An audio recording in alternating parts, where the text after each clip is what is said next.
have seen with my own eyes non-human craft and non-human beings. This is so secret. There have been very few people in our entire government that have been allowed or provided access to it. Even presidents have been operating on a need-to-know basis, but that begins to ramp out of control. It's not acceptable to have secret parts of government that no one ever sees. People have been hurt protecting and hiding this information. Some people claim it would cost them their lives if they spoke out about these things. You had information being locked away that could change the trajectory for a species.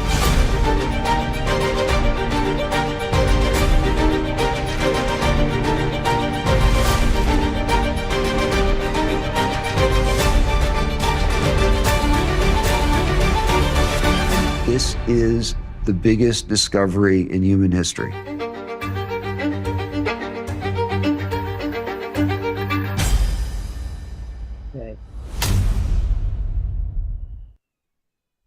Right, Scott. Wow. It's an amazing time, Alan. You and I have both been in this field for a long time, decades. And we've always been asking about disclosure. When's it going to happen? When's it going to happen? And it's happening. And so welcome, everybody. I'm Love Coach Scott Catamas. This is Alan Steinfeld, the author and the man who is at the center of all things making contact. Alan, I'm going to turn it over to you to introduce our audience tonight's topic. Well, we're looking at the age of disclosure, but one thing that video does not talk about is the other components to the situation here. That just references what I call the first part, which is the defense. There's the defense and there's the offense, and then there's the spectators. That's the Defense Department. That's the defensive part. That's just the government effort to come forward to fight itself. There's whistleblowers and there's people stopping the whistleblowers.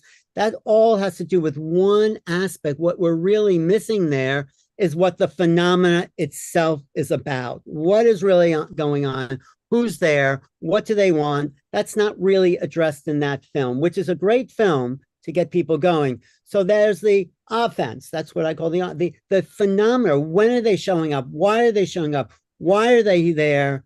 What do they want? And is this really an invasion or an upgrade to humanity? I think it's an upgrade that we have to get used to understanding what this interface is. It's not about making weapons. It's not nuts and bolts. It's about consciousness. It's about awakening to who we really are. That's what I think the phenomena side is about. And the third part of that is the experiencers. The experiences of who we'll showcase tonight is really the most essential part because they are in direct contact with the phenomena and sort of fighting the government for the truth. I mean, fighting is not a good word, but they're here and they are the essence of why this thing is happening, to awaken consciousnesses in like the people we're going to see tonight.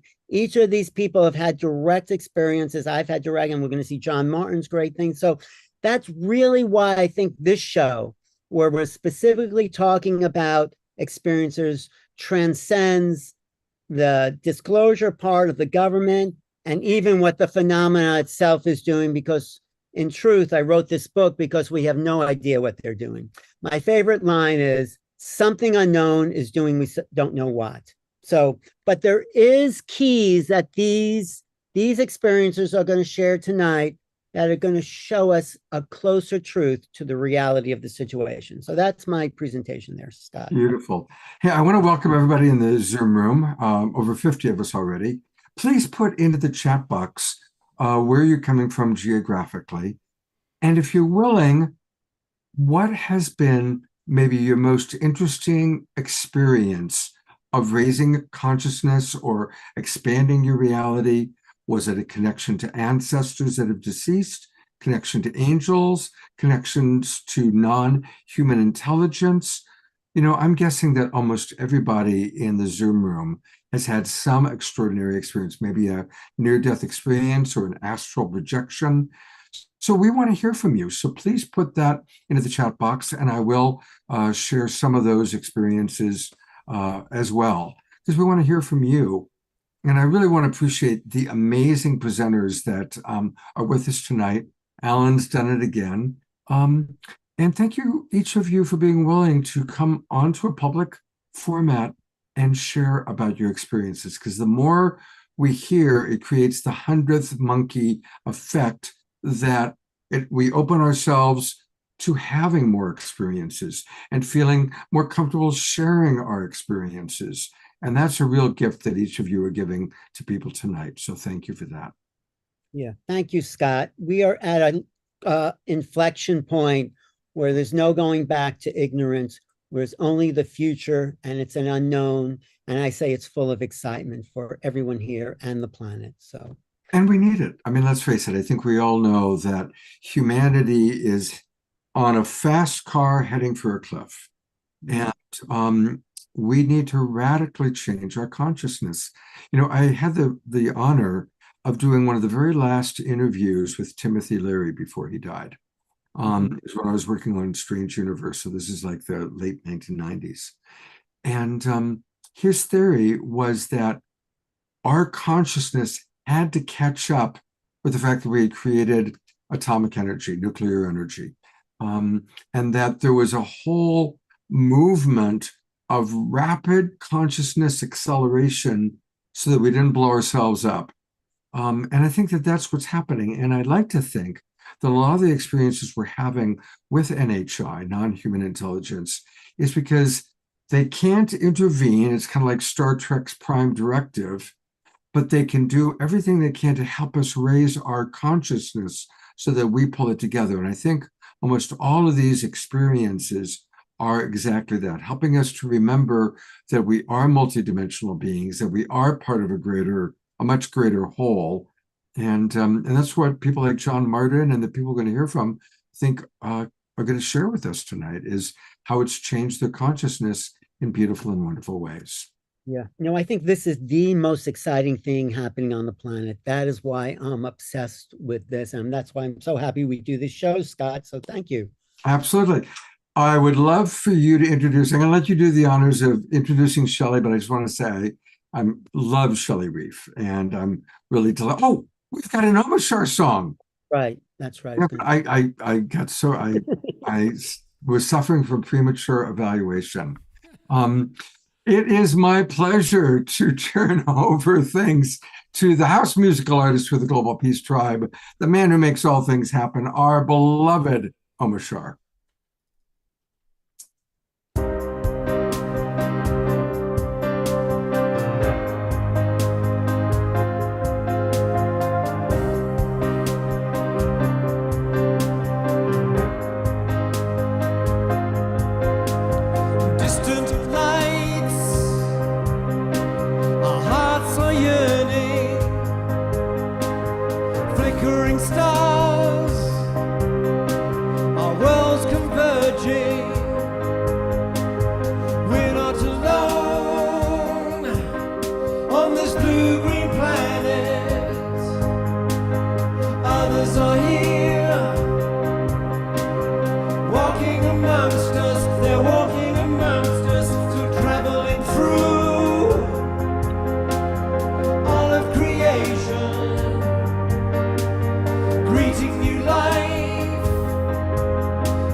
ancient souls are here to assist us, letting us know they're here to serve, they're here to serve, and traveling through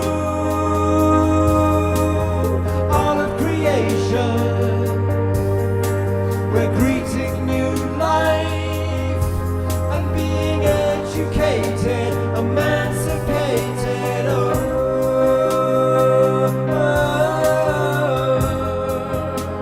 Emancipated.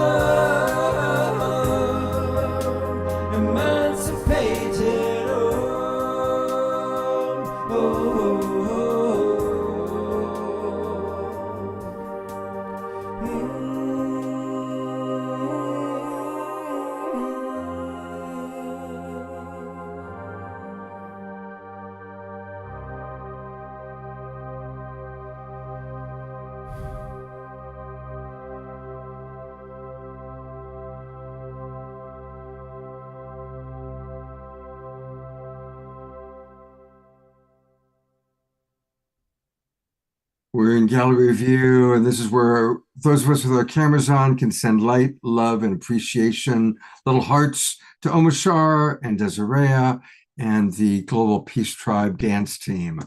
Thank you, Omashar. As always, you knocked it out of the park, and I apologize for almost forgetting. Before we go to Shelly, I do want to read some of the some of the comments that have come in, because we really do want to include all of our audience members. I won't be able to read everything that everybody writes, but I'm going to pick a few as examples and hope it'll inspire the rest of you to put into the chat box some of your experiences. Elizabeth Hartstar writes, at 15, after meditation, I had a Kundalini experience and Yeshua appeared. And from that time on, I've been led by spirit, connecting now 50 years later, and have connected with my galactic soul star family and have met my multidimensional aspects. Thank you, Elizabeth, for sharing that. Thank you very much. Thank you, Elizabeth. Thanks for being here. We should do a whole evening with about crystal skulls. She's a great crystal skull collector. Elizabeth. Absolutely. Let's do that. Dr. Laura writes, these have all expanded my consciousness. ET ships and sightings, angelic influences, prophetic dreams, my patients having NDEs, telepathy with animals. I've been very blessed. Yes, you have, Dr. Laura, and thank you for sharing that. Brent writes, vivid dreams, a vision quest, awesome insights, and downloads to my cellular neuromuscular system. It shakes me to the bones.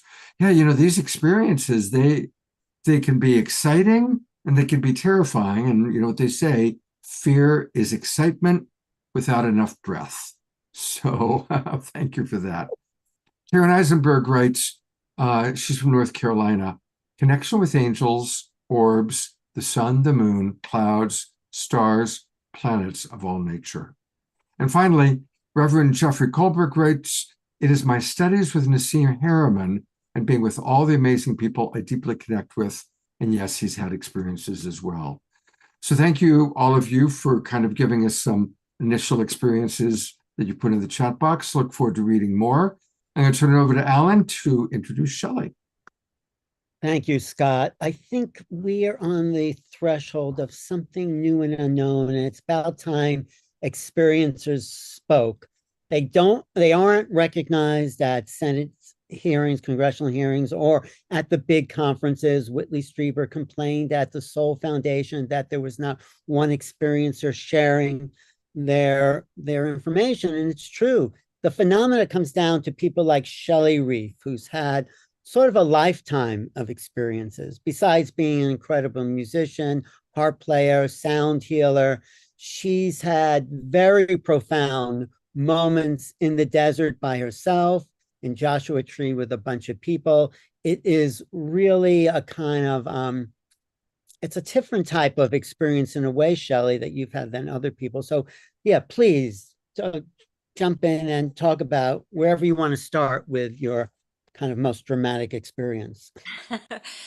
Well, I won't actually start with the most dramatic one. I've learned over the years to start with the one that was the turning point, and that was the one where there were a lot of other people involved, because that was the moment that I knew beyond a shadow of a doubt that that it wasn't, there was no way, it was an internal experience. I wasn't making it up.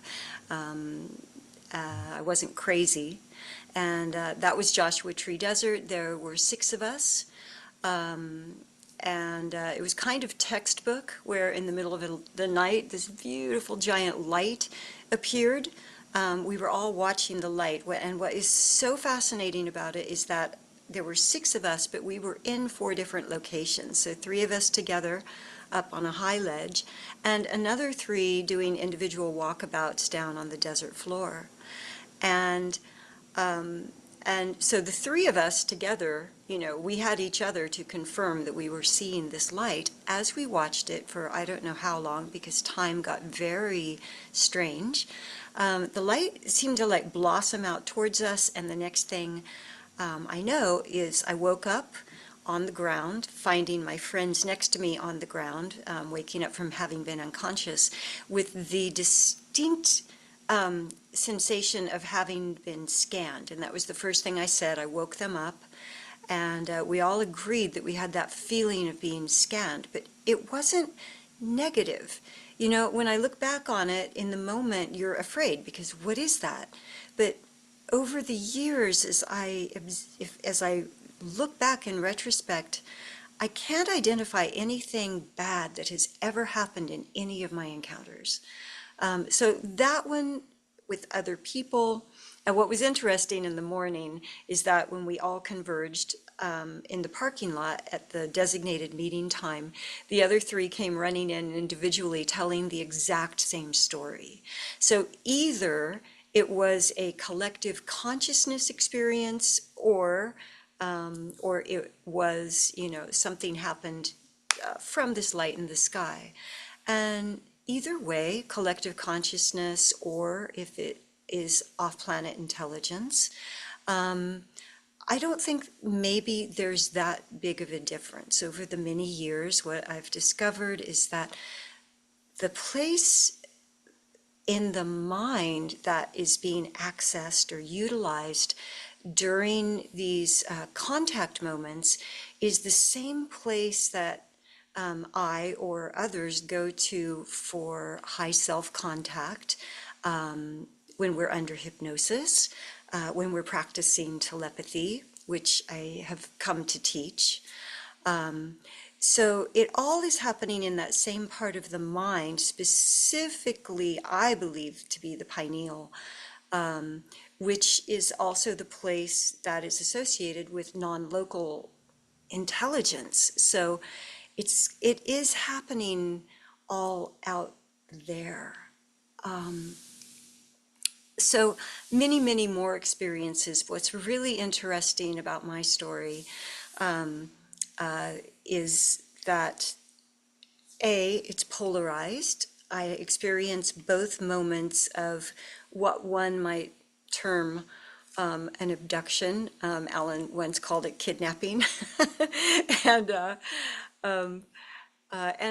those you can consider a negative experience, because you're not in control suddenly, so it feels very negative.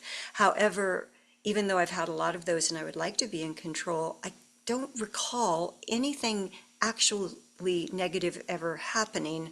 And I do recognize that lots of people have had lots of frightening experiences in that same circuit. So I don't know exactly what that is. But on the other hand, I've been communicating with these beautiful light beings who have been appearing in me when I'm sleeping or in lucid dreaming or meditative state since I was a little girl. They've always been there, consistent, same source of intelligence since I was a little girl. I visit them every single day. And the other thing that I think maybe, as Alan referred to, makes my makes my journey unique is that at a certain point, after the Joshua Tree Desert incident, shortly after that, there was another incident in Big Sur where two of us together lost 6 hours of time. That's a lot of time. And after that, I said, ooh, I don't like this. I don't want to know. I'm not curious. I'm shutting it down. And I did everything inside that I could meditatively every day. I developed very strong practices to become sovereign in my energy field.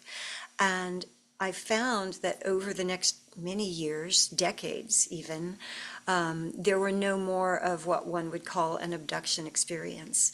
It was only 3 or 4 years ago at Portal to Ascension in San Diego when Alan introduced me to Ian Holling, who took me immediately to Linda Moulton Howe, who kind of unpacked me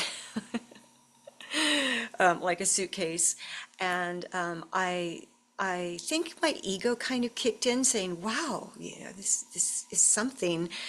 I became curious again, and it was no more, it was 2 or 3 weeks later that I had the next abduction experience.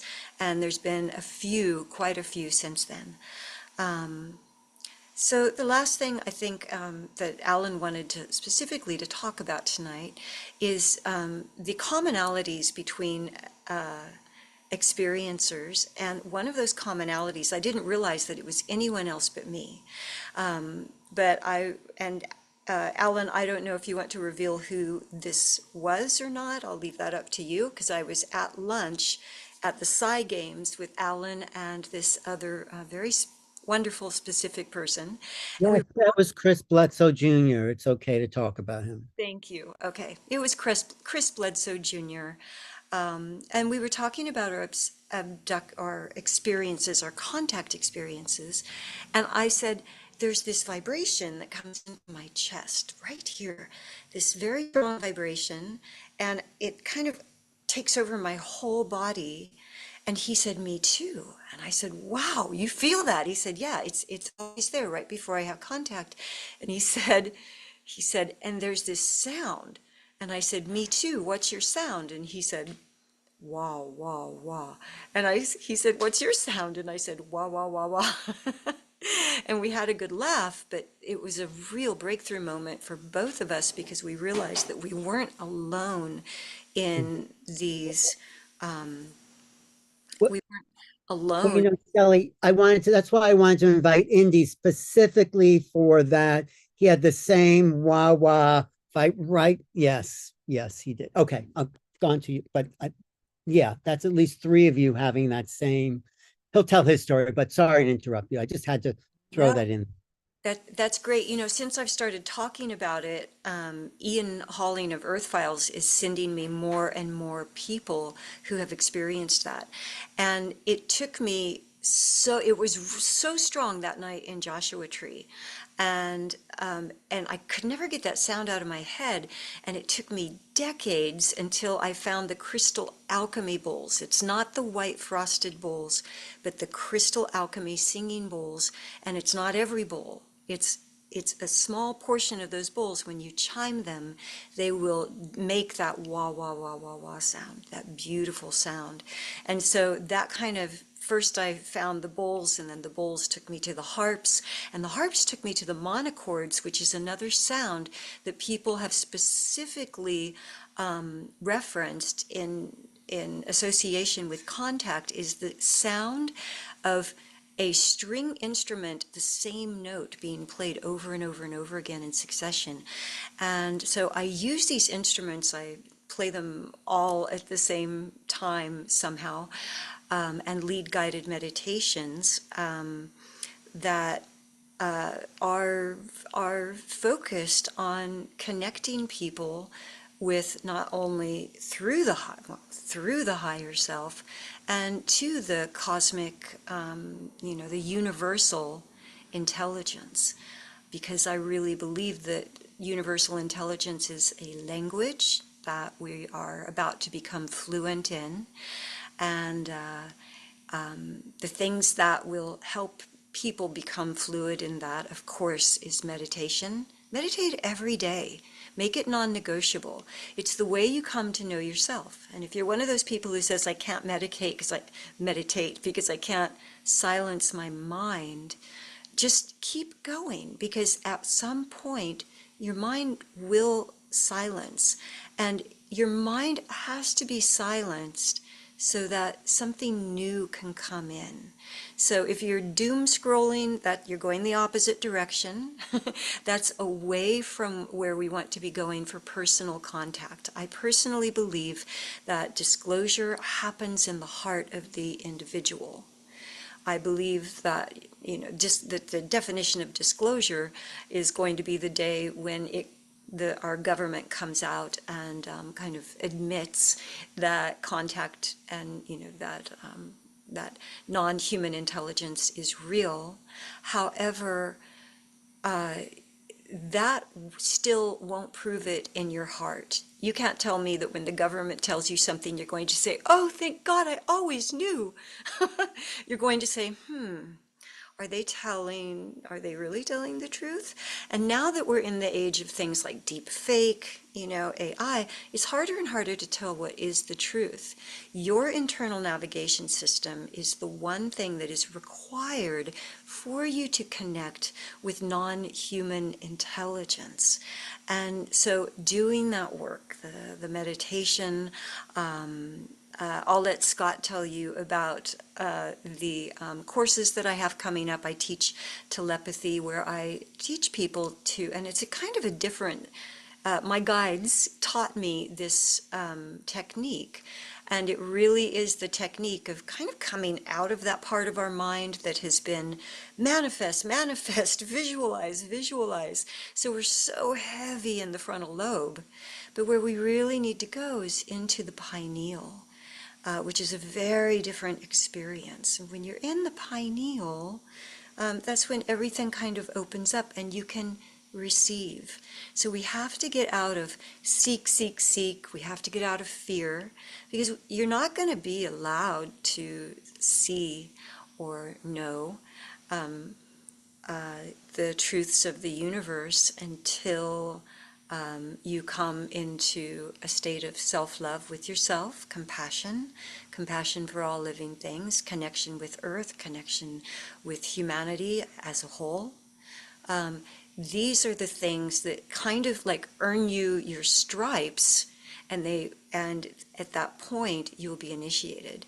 You don't want to be on, if there's a bifurcation happening, you don't want to be going the wrong way as this opens up.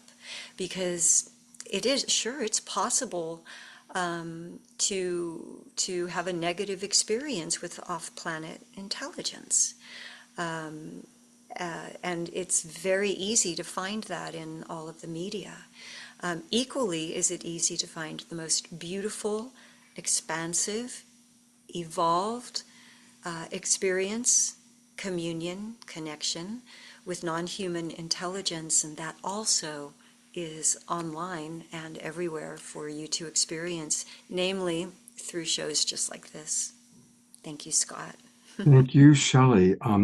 We are going to have a Q&A period and kind of the second half of the show. We're going to hear from our main presenters.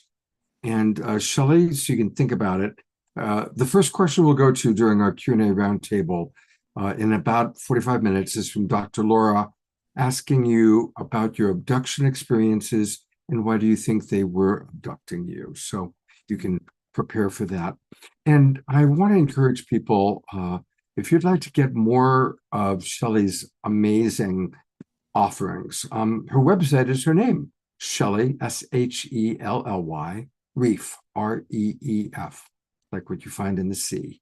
And she does amazing healing work. I've had the opportunity to experience her sound healing, and it's quite beautiful. And she's got all sorts of events coming up. So you can take a look at the events taking place in Southern California, Sedona, and all things Shelly Reef live at shellyreef.com. And we'll look forward to bringing you back for our Q&A roundtable in just a little bit. Alan, just before we go to our next scheduled presenter, I'm going to go to Desiree, who you introduced to me at the New Living Expo, and she has become a major part of our weekly Global Peace Tribe broadcasts. She has to go in a few minutes, and she has also had some amazing experiences. And Desiree, I would love for you to share a little bit about some of your experiences. Yeah, absolutely. I just wanted to share something that's kind of building. And it's been ever since I've came on the Global Peace Tribe. So I want to say thank you for everybody here. I love you. I love the energy. I love the things you teach me. But one of the first things that I experienced after being on the Global Peace Tribe and going to my very first Soul Search Expo was getting the information that a new kind of alien species was going to be birthed. And that, I want to say, was probably back in May or so. And then you fast forward to this weekend. And what had been happening is a lot of energy had been running through my teeth. And for me, that signals it's reconnecting circuitry. And then Friday afternoon, for some reason, my guides were like, "You're going to sleep." And I was like, all right. So I just laid there. And as I'm laying there, they started downloading in Andromedan, Pleiadian, Avian hybrid. And I literally felt that come into my body and then just absorb into my body. And then the next day, my guides were like, "You got to connect with all the chakras of the earth." I was like, okay. So I spent the whole morning just connecting with the different chakras of the earth and anchoring that energy in and allowing that to flow through. So yeah, it was pretty cool. But I want to thank all of you because you have taught me so much. I mean, you've shared your energy. So my growth is partly because of you guys. So thank you. Well, thank you. We love you, Desiree. You're such a wonderful part of Global Peace Tribe shows now. And we'll look forward to seeing you hopefully on Wednesday night. Thanks for sharing. Alan, let me just read a couple of quick comments from our people in the chat box, and then I'm going to turn it over to you. Susan Bloomquist writes, "My practice has allowed me to connect, and the planets and one particular star have different aspects when I look at them. I'm pretty sure it's me who is not developed enough for complete contact. I am looking forward to this ongoing journey with Star Family." You know, earlier, Shelly was talking about the value of meditation, and it can't be hard for some of us to kind of shift into that practice. Carol Craig writes, "It took me a long time, years, to get where I had the discipline to meditate daily, but I've been at it for decades now, and I don't think I can live without it." So thank you very much for that. She says she's always following her inner being. Just two more ones. From our beloved Dia Therese, her out-of-body experience was when she rolled a four-wheel drive 3 times over. A huge tree went through the driver's seat, which she no longer was because she'd been thrown into the back seat, and it was a total magical experience. She viewed her body in front of her, guardian angels, and since that time, she has been recognizing that she is living in gratitude. So that is a more dramatic example of what can happen for some of us. And then finally, Carol Craig also writes, "I was driving with a buddy just west of Paradise, Colorado, and there was a light being emitted behind the mountain range that ran parallel to the interstate. I kept passing the same mile marker, and right when I was going to see what was emitting the light, and I mentioned to the driver, 'Are you seeing what I'm seeing?' He acknowledged that he was. The light went out, and we kept going, and then the mile markers continued to rise." Later, the driver refused to discuss the situation because he was afraid. That's an important message from her because it's such a blessing, like Shelly's first experience she described, to have that experience with other people. And sometimes the other people get scared by it. And sometimes we have the experience by ourselves, and it's harder when you have that first big experience by yourself. It's like, am I going crazy? Will people think I'm crazy? And that's why we're doing shows like tonight. All right, turning it over to Alan to introduce our next presenter. Thanks, Scott. I think that's really key, is to understand the the the biology, the emotional aspects of this phenomena, because we need to get accustomed to the presence of these other beings. And I think that's what this next presenter does, Debz Shakti, because she is a quantum hypnosis therapist. She is a channel. She is a lifelong experiencer, and that's what I really want to hear about. She channels the star teachers, and she was one of the main people in the Alien Abduction Answers movie, which featured John Yost, the producer director, and Whitley Strieber. So she works with experiencers. She understands all dimensions of that interaction, from the fear to the beautiful experiences that people are having. I'd love to hear what's the balance there, Debz?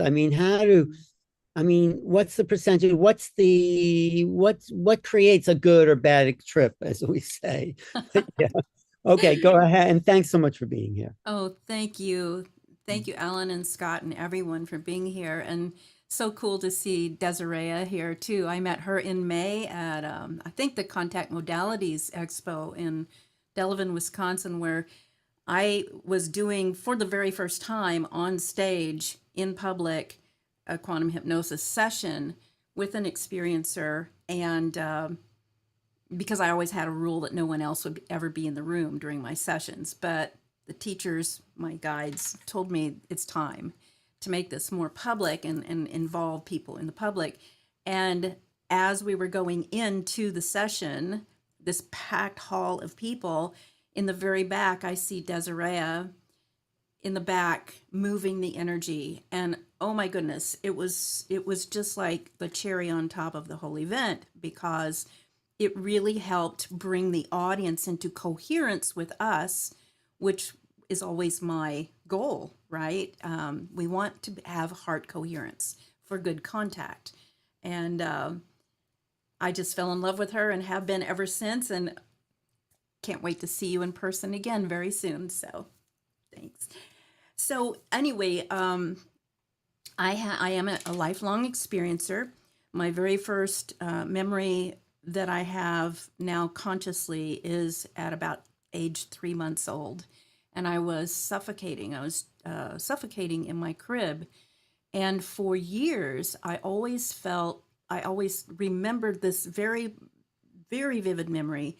And I thought it was my father picking me up and turning me over so I wouldn't smother.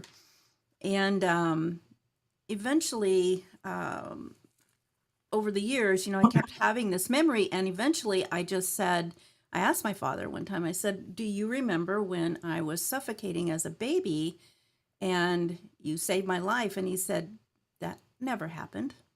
I don't remember that. And so usually I'm the therapist, but I went to one of my friends who is a quantum hypnotherapist and had her regress me. And sure enough, it was not a human being. It was a very tall extraterrestrial being, I would call it, an extraterrestrial being who picked me up, lifted me up, stopped me from smothering, and brought me to its chest. And it was, I'll never forget, it was very tall, long, bipedal, no facial features, and it looked like it was made out of kind of black transparent glass. And you could see inside of it, but instead of seeing organs and, capillaries and stuff, there were galaxies, universes of light moving around through this thing. And when it brought me to its chest, there was this great, huge, glowing golden and white light. And it brought me to its chest, and I felt transcendent, basically. And it just patted me on the back, and I was completely fine by then. And then eventually it laid me down, and I felt just engulfed in love. And so fast forward about 60 years later, I realized that the beings that I'd been channeling all my life and who never had a name. I asked for themselves to give themselves a name so we could talk about them. They said, you can call us the teachers or the star teachers. That was the very first one that I encountered, and it literally saved my life. But I have had daily, almost constant contact since then. 70 years of it almost, and it's been wonderful. And like Shelly, not one experience has ever been negative or frightening.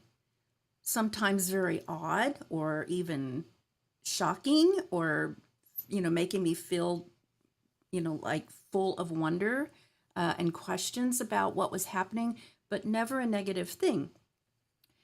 And of course, as I went on in my childhood and kept describing all of these things, I always was able to perceive and work with energy and perceive multidimensionally. So I actually had a whole other family living in an overlay as a child with my family. And my family just thought I was very creative and, smart little kid, had a good imagination, till I went to school. And then, of course, that's when everything started getting closed down because people didn't, I was constantly told, quit imagining things, quit making things up, be real, and so forth. But the contact never stopped. And what I want to say is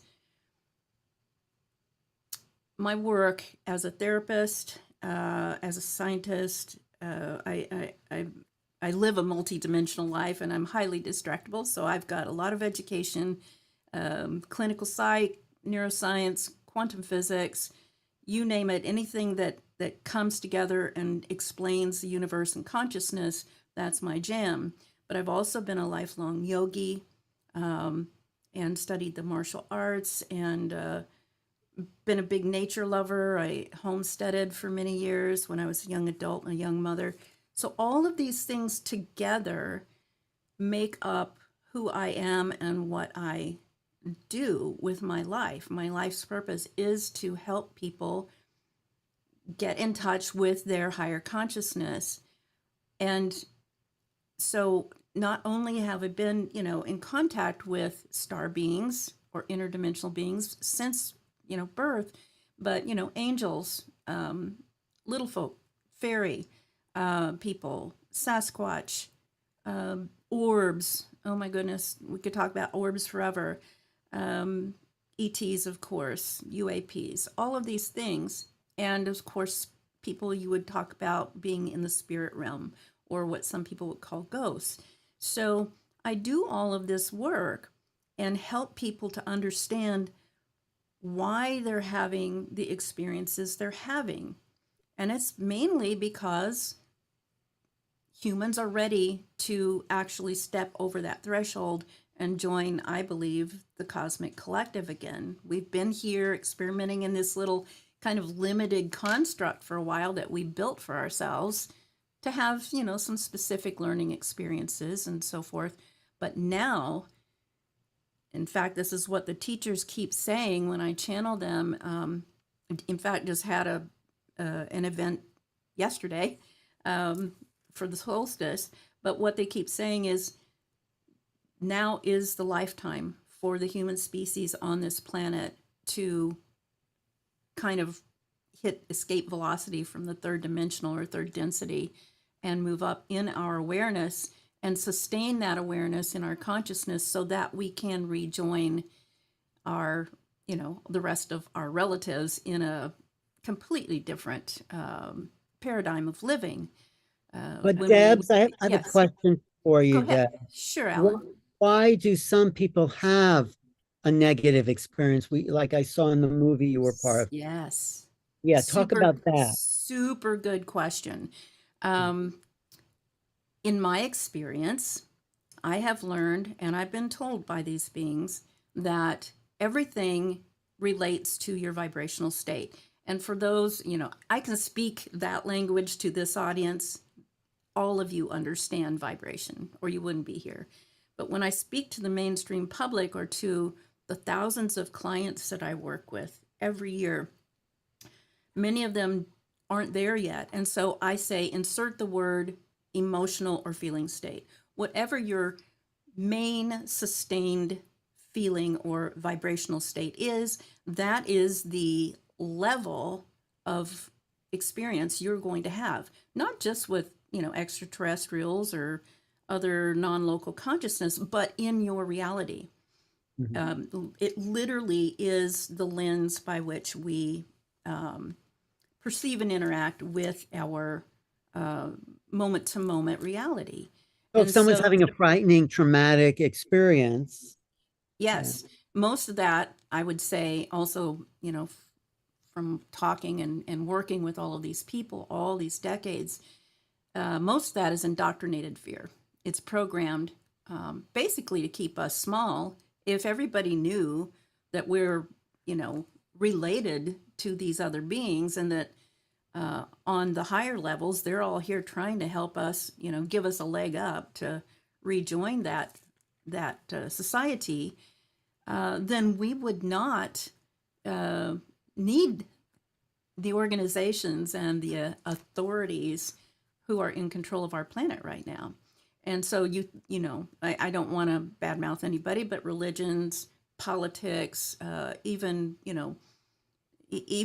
academia, certain realms of academia, all these things, cultures literally have programmed people from birth to be afraid, or at least suspect of anything that is not like them or not familiar.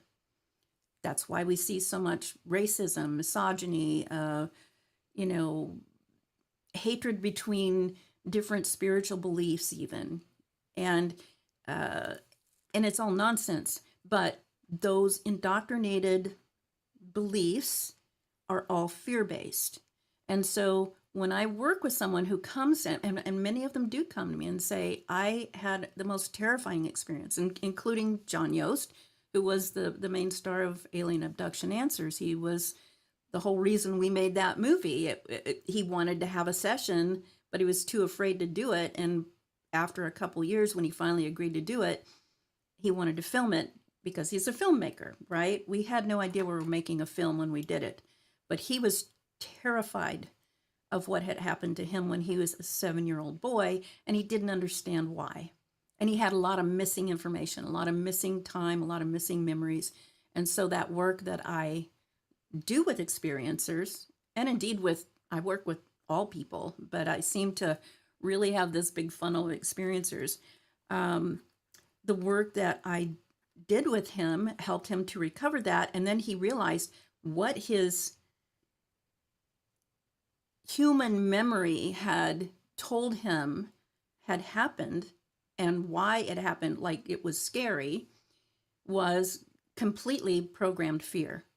And it was what I call the Hollywood program, because most movies and so forth, media that we've grown up with show, talk about alien invasion and ETs coming to Earth and eating babies and all that kind of thing, and abducting, kidnapping, and doing all kinds of horrible things to people.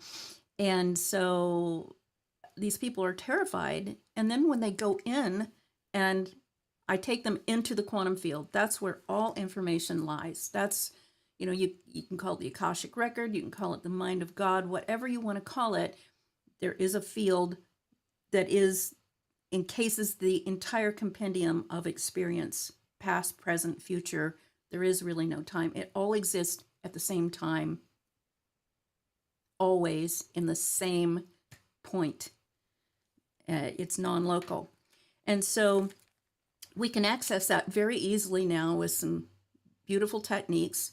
I blend my work, because I am a yogi, have taught yoga and meditation and sound technology, mantra, breath work, all of that my whole life. We take that as the launching pad. All of my clients, all of my students have to do that stuff before we go into the field. But just as Shelly was talking about, that work clarifies and amplifies and opens up and actually engages the pineal gland. The pineal gland is made of lots of little crystals, And when you do certain things physiologically and mentally, but especially with the breath and the voice, all those little crystals start vibrating at the same rate of oscillation. And when you apply that together with a little bit of pressure in the body, you create the piezoelectrical effect, which is what runs every piece of electronic equipment you're using right now. And it's like a cosmic satellite dish. You start to send a signal out to the quantum field, and you're able to access anything from the quantum field. I call it streaming the cloud because, you know, you have a little operating system up here in your brain, but it's like a flash drive, can only hold so much information, but everyone has complete access to the cloud. And in agreement with Shelly again, it starts with meditation and some practices to quiet the mind and get out of the left brain or ego personality's way so that you can access that. And when we do, experiencers I don't think I've ever had a person who did not come back with the same, if they came with fear, with the same amount of fear that they had when they came to me, because they start to see the true reality of who these beings are. And in fact, the teachers say they're us. They're all us. There is no one else. There's just you and the universe, YO universe, and all the different projected facets of yourself. So anyway, the star teachers are actually, you know, on a higher frequency. Again, they're not supposed to interfere, but they can sure give us clues about how we do it. And they say we do it. We do successfully change. And it happens in this particular lifetime, by the way, this incarnation. And it's happening now. Wow. Yeah, it's so important, the work that you're doing. And if you please put into the chat box how people can reach you. And I just emphasize that if someone has had a frightening experience, it doesn't mean there's anything bad or wrong with you.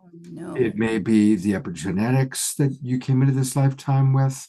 It might be ancestral. It might be just things you've picked up. You know how we'll have like a weird dream, and then we realize, oh, it's because I saw that commercial or I had that conversation. So negative experiences doesn't mean there's anything bad or wrong with anyone. It means that you need to go work with Debz to figure it out and sort it out and turn it around. So Debz, thank you so much for the work that you're doing.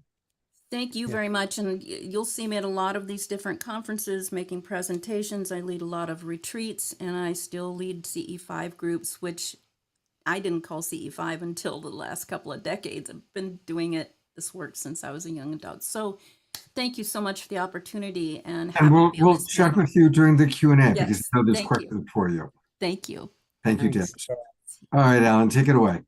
Well, you know, when she said there isn't anything out there, it's because we're learning that we are consciousness first. That's right. So if we're consciousness, it doesn't matter where these beings are from, because if they're a level of intelligence, maybe all living things are consciousness, but we can connect. We can connect with consciousness because we are consciousness, basically, is what I just got from Deb's input. I mean, I knew that, but all right. Our next guest is an incredible artist, Cynthia Marsh, and she is also a certified forensic artist. And she, you know, she works with criminal cases, describe criminals, but she also works with experiencers to have them describe what these beings look like, and she draws those pictures for people. But she's also had her own experiences, and she's an amazing artist, and she has a whole slideshow, and she wants to talk about her experiences. So thanks, Cynthia, for joining. Thank you for having me, Alan. Yes, yeah, well, thank you. Go ahead. I'd love to see your art. Yeah, it's just great to be here, and I just feel that the intention in doing this is really important for experiencers to come forward and talk about what's happened to them in their lives, to normalize this conversation, because there are probably, you know, an uncountable amount of people in the world that have had bizarre things happen to them, and they just don't even have anybody to talk to or any way to process it. So this is really important. So thank you. Right. You run an experiences group in Colorado, or you used to, right? Yes. Yeah, hold on. I just clicked on something. But go to your images and talk us through like how some of your experiences you want to show us and the downloads you got and the sacred geometries you've worked with. And okay, Okay. there we go. Okay, go for it. Okay, yes, I got it up. That's great. Are you able to see this? Yes, we are. Beautiful. Nice Okay, dress. cool. Yes. Hold on. Okay, there we go. So this is kind of, and this is not going to be super long, but this is a little bit of an overview of what's happened to me in this one particular that's brought my art to where it is now, and pretty much has changed a lot about my life. So in 1974, and just like some other people have spoken about here too, I had some experiences happen when I was much younger than this one event. But this is the one event that really was a confirmation for me that it changed my whole worldview of reality. So there was a disc-shaped UFO that appeared in the day. I'm going to show you some images and talk a little bit more about that. As a result, years later from this event that happened to me, and multiple other events that happened to me, I started to get these dreams with symbols in them, and they occurred for many years, and I didn't document the symbols. And then when my work for law enforcement stopped in 2020, because of COVID, I was really being given this inner prompt to begin documenting the symbols. So that's basically what I'm going to talk to you about today. So I grew up in Westchester County in Hudson Valley. And one day when I was 14, me and my best friend, we went for a walk in our neighborhood, and we went down this dirt road that had a no trespassing sign on it. And we knew that there was the water treatment plant was down there. We'd never been down there before, but there was something about that was calling to us to go down, just sort of mischievously, just to explore that part of our neighborhood. And when we got a little further down the road, we started hearing this humming noise. And it was disorienting. We were looking around, trying to figure where the sound was coming from. And I was looking over towards the water treatment plant, noticing the motion of the plant as it was turning the water, and realized the sound was not coming from there, but in fact, it was coming from above us. And there was this craft that was probably 20 feet above us. It had no rivets, no seams. I was completely mesmerized by it. I was just trying to understand what I was seeing. I was looking at it. It was mystifying. It was beautiful in some way. I didn't feel fear at all in that point. And after I don't know how long, you know, when something so shocking happens, you lose track of time. I went to look for my friend that I was there with, and she was gone. I could see her at the very beginning of the long dirt road, running as fast as she could away. And in that moment, I felt total terror and also ran away. And there's a couple weird things about that. One weird thing about that was that we continued being best friends, and we never talked about this together. We never discussed it at all. And I went off to college, and it wasn't until I was in my 30s that I circled back around, because I'd been for a lifetime investigating this topic, and I contacted her to compare memories. An interesting thing that I just learned this summer, there was a little bit of a reunion that I had here with some old high school friends, and she was here. And she remembers seeing a light in the sky, far up in the sky, that was coming towards us, and it scared her, and she ran away. I didn't see any light in the sky. I just looked in the sky, and there this was. So that was fascinating for me to think about, that this must have moved so rapidly for it to be from a light far up in the sky to this craft right there, 20 feet above the ground. So that's new information that I just got this summer. So soon after this event happened, I began having dreams, and I had this one vivid dream of seeing myself sitting on a white bench in a seamless white rounded room with projections happening there that were very rapid. That, you know, this is just a still image, so obviously I can't capture that feeling in a still image for you here, but very rapid, you can imagine, very rapid images, some just beautiful images of the planet, different places in the planet, and then evolving into pictures of war, pictures of destruction, pictures of fires and floods and things like that.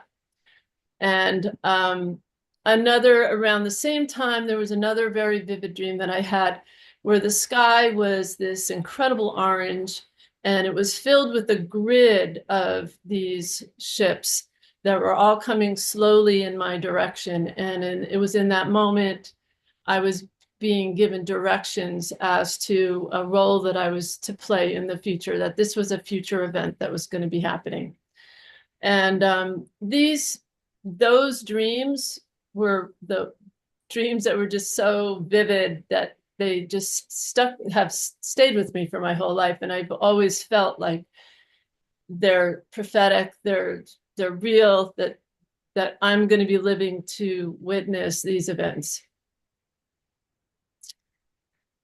So, oh, it looks like I might have missed something here, but I began having some dreams in 2012. In 2012, I also became a forensic artist, as Alan was mentioning.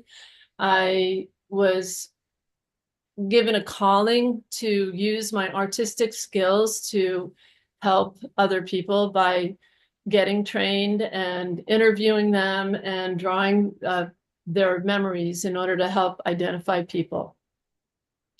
And when COVID happened, that stopped.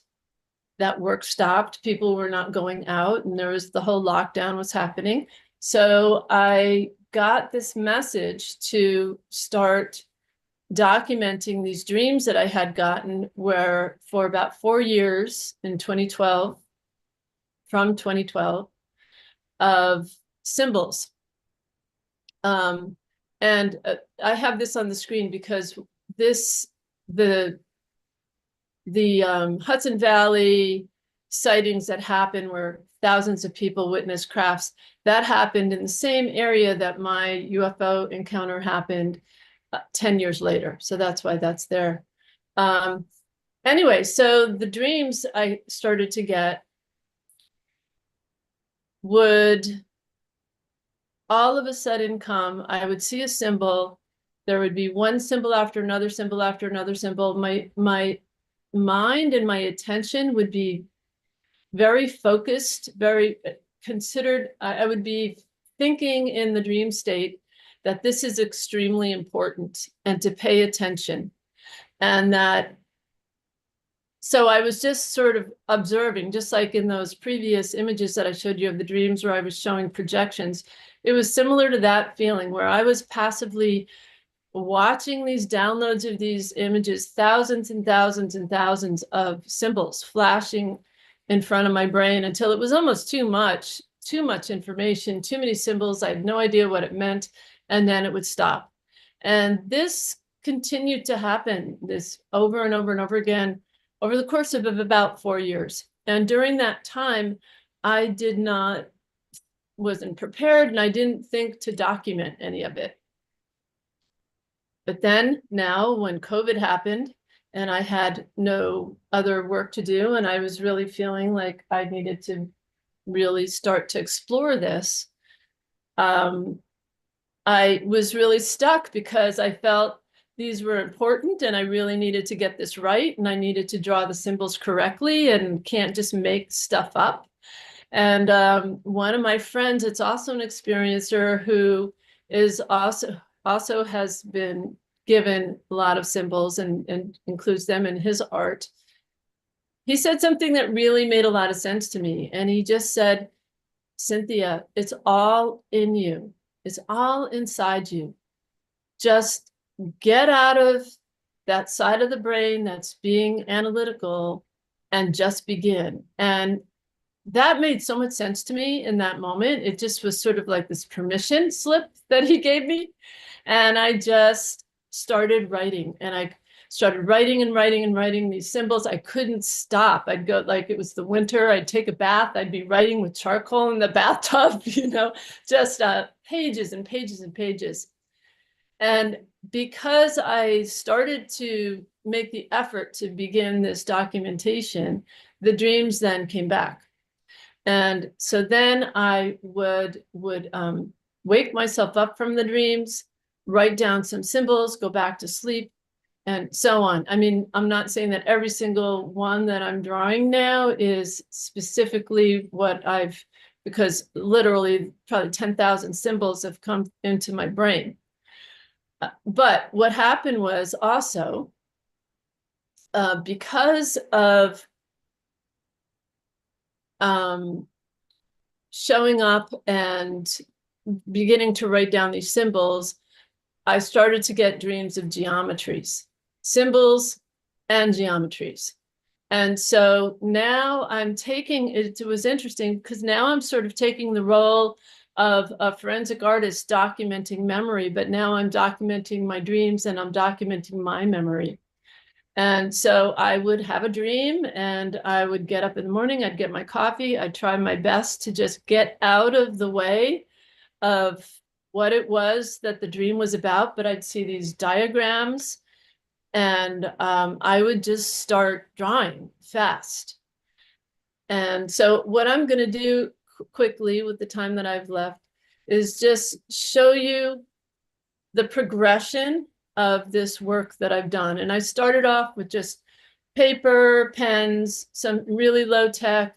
If I gave myself the freedom to rinse it off in the sink if it got too complicated and there was too many lines on it, and just would draw. And it was as if somebody was directing me. This image here was extremely directed. Every single thing that was done on this, even the circles that were not closed all the way, it was directed. And then when it was done, I was told it was done. I since have there was a physicist that ended up seeing this and wrote a whole long dialogue about this, analyzing it, and got a copy of it saying he felt like there was some new science here, which is just blows my mind to think about. So these represent very quick drawings of sitting down and just allowing myself to feel really free, and just allow whatever that wants to come out to come out.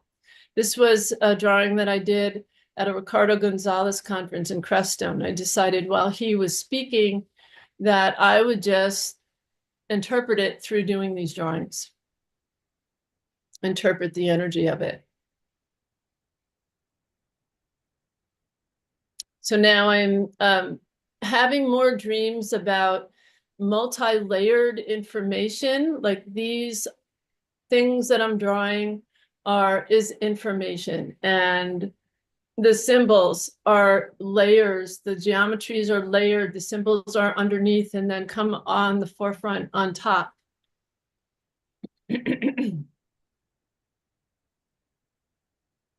These are like transmissions in a way, aren't they, Cynthia? Yeah, it felt like that, and it felt like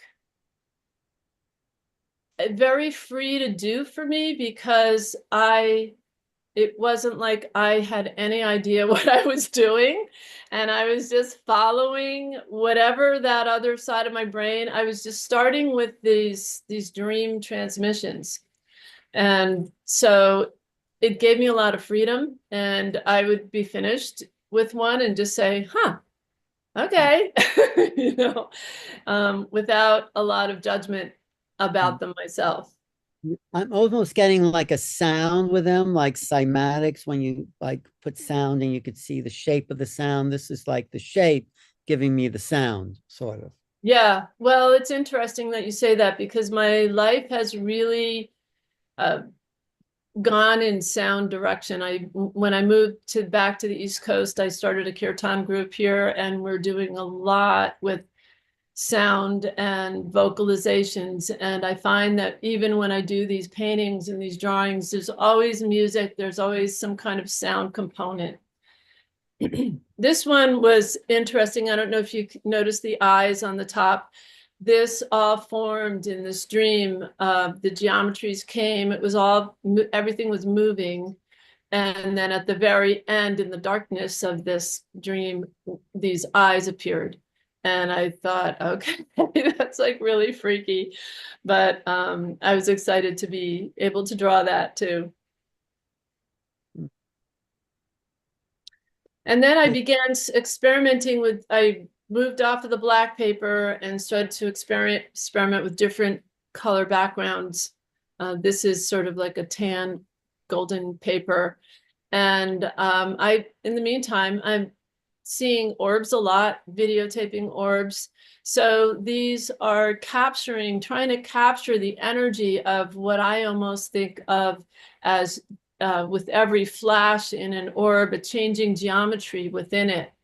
And for me, my experiences with orbs are very heart opening. Somebody else talked about heart opening. When I feel like I'm being given a message to go outside because they're here, and I do, and there they are, and I just send love. I feel like the love that comes back is like tenfold. You're going to love John Martin stuff when we see it later. Nice. Okay. How am I doing time? Are these painted or drawn? How are you actually doing these? They're both. Okay. Yeah, so now the beginnings were mostly drawn, and now because I've been a painter and a muralist for my whole life, and I do portraits and everything, I've started very slowly with the painted part because I was just trying to master being able to do the geometries that I was seeing in my head before beginning painting. So now I went to Hawaii and I did a workshop there with these geometries that I was teaching, and had a bunch of really amazing experiences with lights in Kona, above the water, under the water. And so this series here is about different experiences that I had there in Hawaii. These are more like what I see that the camera can't pick up. I'm resonating very deeply with this. Thank you. Yeah, and that's very much like what I keep going back to is the dreams. I've had dreams. This particular geometry and another one coming up, I'll show you as well,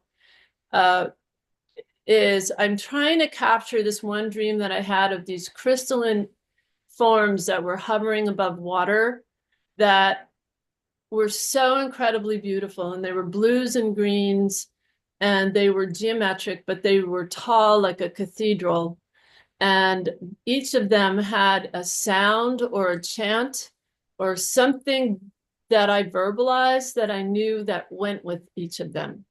So I don't know what that's about at all. And this was immediately after being in a bay where my heart just broke open of just being, not searching out, not trying to see anything in particular, but just being in that world of the ocean world and having these little orb creatures come up and surround me when I was chanting into the water. They were responding to the frequency or the sound that I was making in the water. It was just an amazing experience. So this really captured that, those little, I don't know what they were, like they're tiny little transparent balls that had glowing either pink or blue or different glowing colors inside, but it was incredible. These Yeah.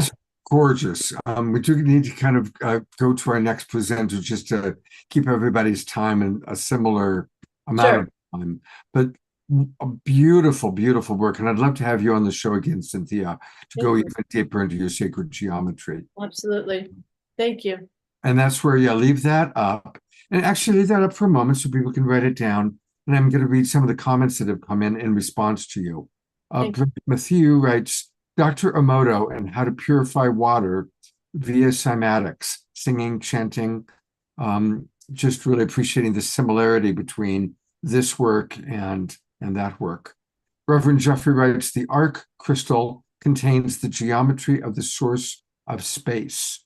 And that is the solution to unified science, which has geometry underlying the solution. Brent also points out that what he's seeing is similar to the art of Alex Gray, who, of course, Alan, you and I have had him on the show before. Dear Therese writes, astounding and captivating. Your storyline is unique and engaging. Thank you, Cynthia. Thank you. Jeffrey points out this is like the work of Karina Angela, who's a regular on Global Peace Tribe, is doing. So many people rising in consciousness.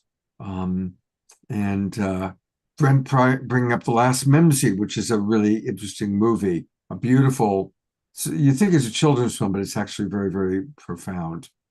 Carol writes, transmissions to Cynthia and activations for the viewer. Yes, watching these absolutely is activating us.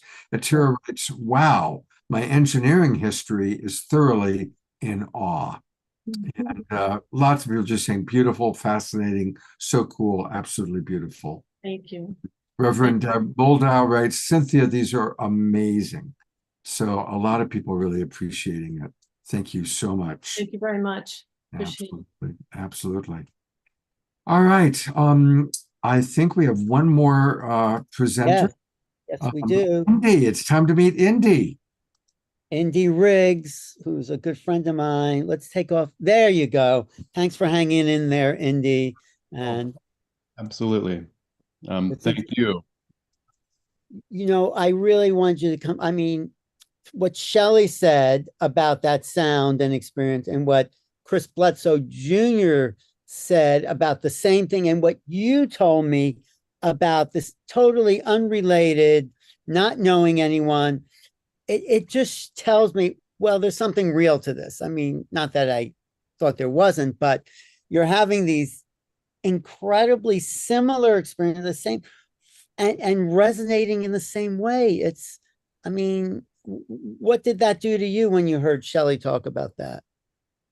Well, thank you, Alan, for that, because that was quite a gift you were able to give to me on this day. And I've been really looking for somebody that has shared that same vibration, that with the pulsing sounds. And so it was very validating for me. And do you want to tell your story? I know it's a hard day today because you lost a good friend of yours. And, okay, he's part of the story too. So we can get to tell that. your story, because Yeah. I think because it has also the paranormal element, which is a big part of the experiencer's kind of world, but it's not so much talked about because we still know what it is. But yeah, please, because I think it's a really interesting story that has lots of other elements. So yeah, go ahead. Yeah, it's all connected.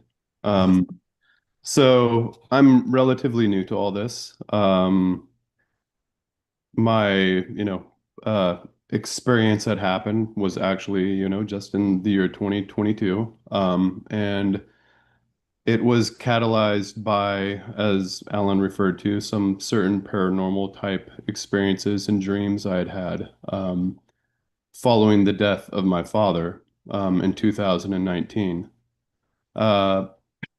In this short period of time, 2010 to 2019, my family, we lost my sister, one of my best friends. And then 5 years later, we lost her daughter to diabetes. And then we lost my father about 3 more years after that. So through my sister and my niece, I didn't really have any sort of experiences whatsoever. So it came as a surprise to me when I started experiencing things following my father's death. It was pretty immediate, like many people get signs from their loved ones as soon as someone passes, it'll rain and then it'll stop and a rainbow will pop out. So things like that were happening all the time, right? Uh, Despite that, I was still filled with this grief, grief I think I did not properly process through the deaths that led to my dad's death. And it kind of culminated one night with a dream with my father, my family. My family was there, and it was a very, very vivid, very real dream. And we were on a vacation in an area of San Francisco that we'd frequent a lot together as a family, going from the City Lights bookstore to Cafe Sport, our favorite restaurant. And as my family's crossing the crosswalk, I want to look behind me to make sure everybody made it through safely. And I see my wife, my daughter, my son, and then behind my son, I see my father with a big bright smile and his hair flowing in the wind. And it stopped me in my tracks. And I said, Dad, what are you doing here? Like, this is absolutely impossible. You just died. And with his smile, walks right up to me, looks me into my eyes and places both his hands on my shoulders and says, No, my son, no, there is no death. There is no death. And I was dumbfounded in the dream. At that moment, I realized this is not, real. What is happening here? And I repeated it. There is no death. And he smiled and shook his head. No, there is no death. I immediately woke up after that. And I'm a pretty normal guy. I chalked it all up to, tried to be logical and rational about it. And, I've heard that your brain will make you, will give you something to hold on to during times of grief for comfort to help you process. And so I'm like, okay, it was my brain giving me something. So I went outside to work in my garden. And as I'm digging in the garden, I'm mounding up a row of strawberries and I'm reflecting on the first time I remember putting my spade in the earth. And I was about 5 years old and I had found a little cobalt blue marble and my dad's favorite color was blue. So I picked that marble up, my 5-year-old self, and I ran inside and my dad said, wow, a lucky marble. And he kept it his whole life. I still have the marble. In the moment I'm thinking this memory, I'm recalling it. I take my next scoop of dirt and I throw it on the mound, and what lands on top? A cobalt blue marble. So I drop my shovel, I pick up the marble, and I say, okay, Dad, I get it. There is no death. And that really put into action this an amazing series of dreams I was able to have with my father, many, many dreams. One I can't talk to about them all because there's too many, but there's two I'll refer to because one of them is definitely part of the story. One, I was driving in a car and I look over and I see my dad was driving. And by this time, I was able to come into a lucid state at the sight of my father in a dream. And so we'd be able to interact, hug, talk, things like that.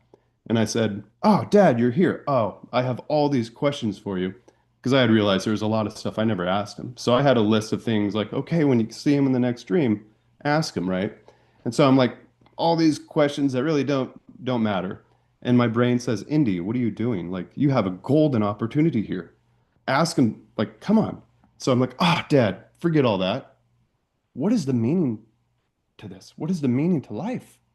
And he looks at me and he says, well, Indy, what do you want it to be? Mic drop moment for me, right? So that was the nature of like these dreams.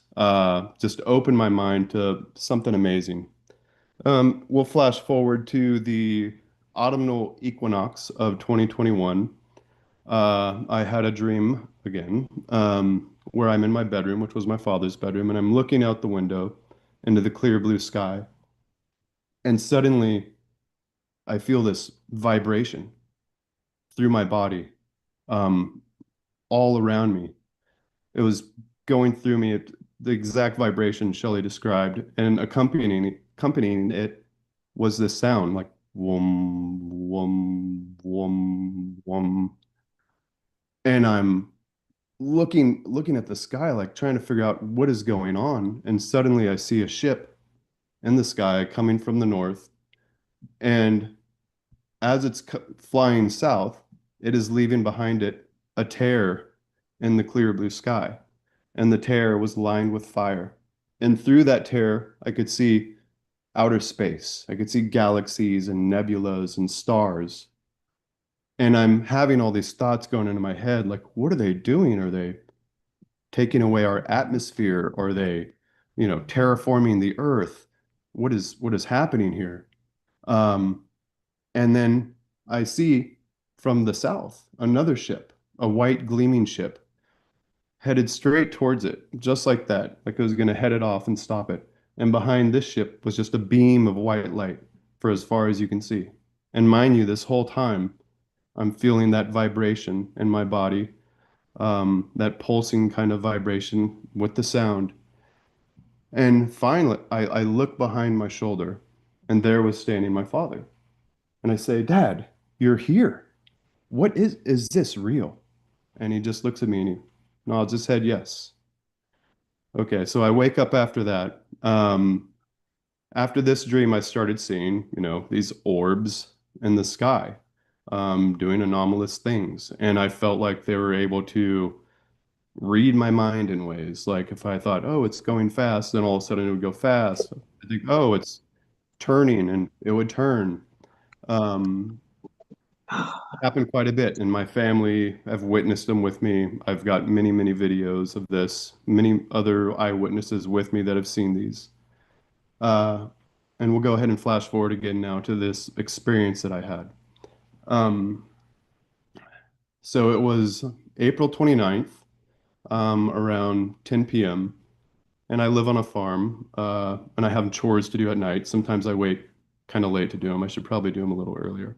So I was going out to cover my greenhouses, turn on my nursery lights, put my chickens up, shut my gate that goes to the road.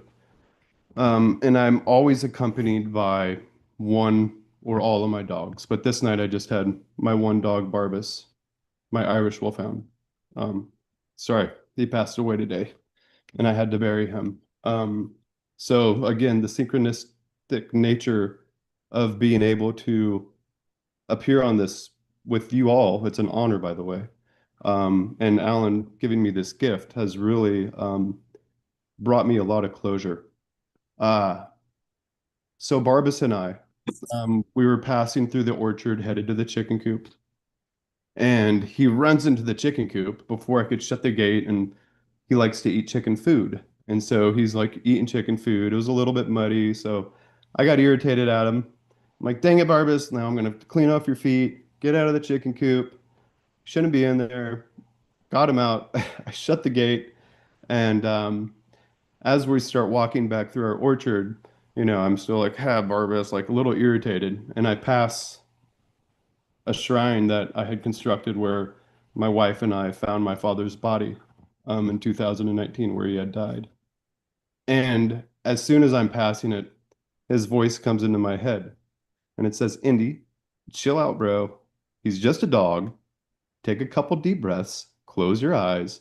It's all okay. And I'm like, yeah, why am I like getting irritated at my dog? Like, so I stop at the shrine and I place my hand on it and I close my eyes and take some deep breaths. And then I open them, and I'm looking about 45 degrees in the sky. And I see a common star a lot of us probably know, Arcturus. It's kind of got an orangish glow. It's of the Epsilon Botis constellation, which I had downloaded all these apps on my phone. So once I started seeing the stuff in the sky, so I know what's what. So I had learned a lot about stars, planets, and constellations. And then right next to it was a much bigger body of light, a white light, very large. And I'm looking at this light and like, that's not normal. That's not supposed to be there. That's not Jupiter. That's not Venus. That's much bigger than both of them. And not even, those aren't even visible right now.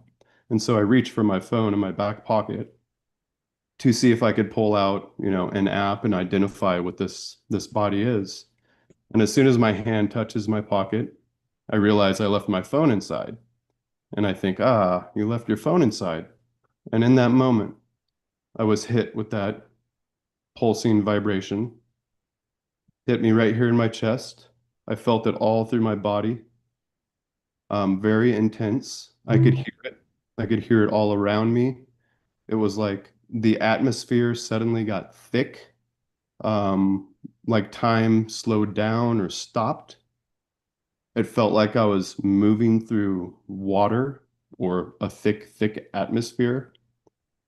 And as it pulsed, as I felt this pulse, this white light emitted this red glow with each pulse, like kind of out of the top right.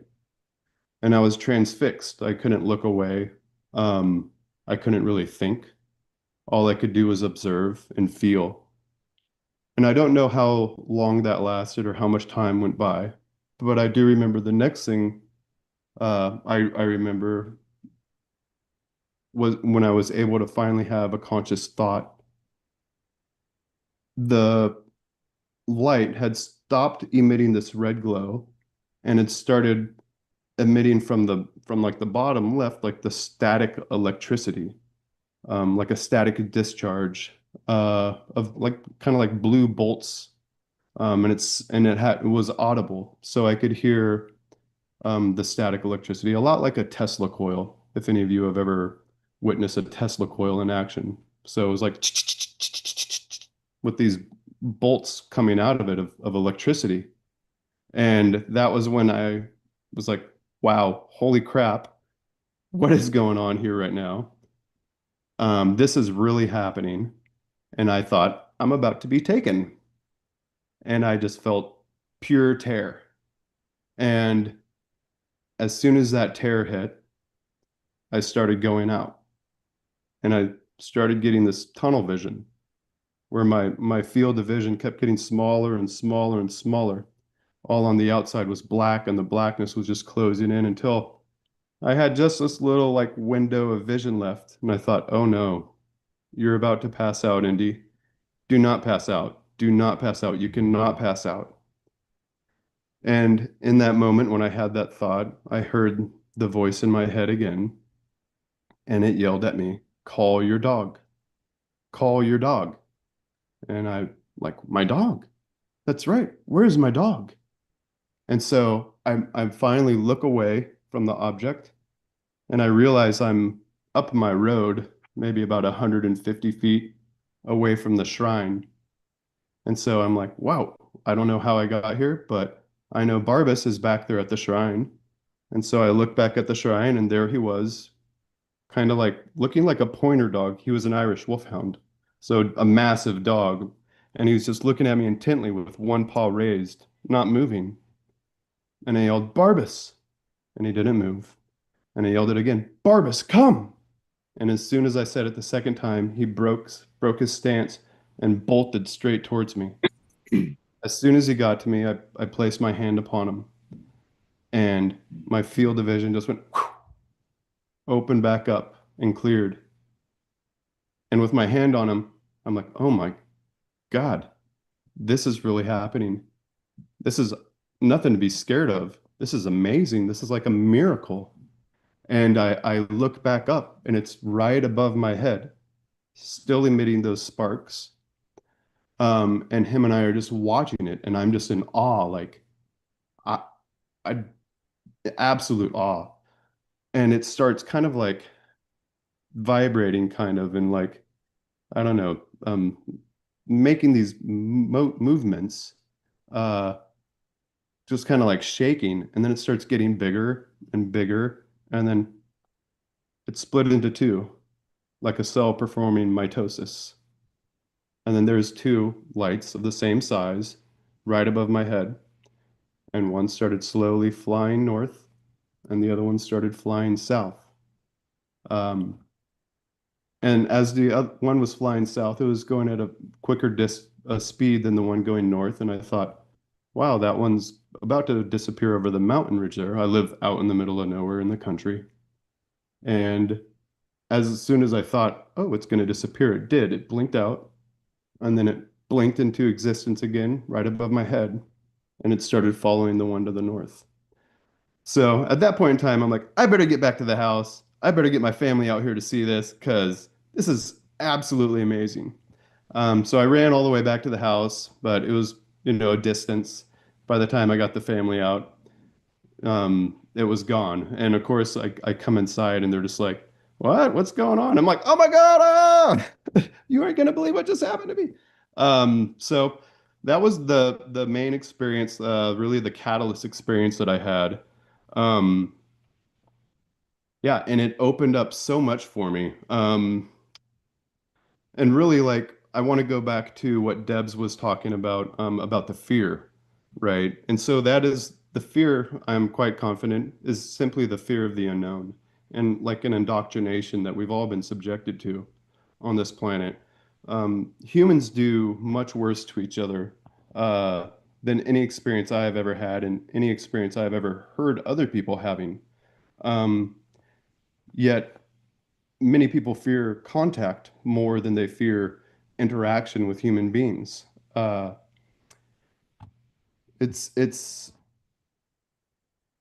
believe my own fear was anchored in that, was anchored in this indoctrination, in the physical, and in this earth.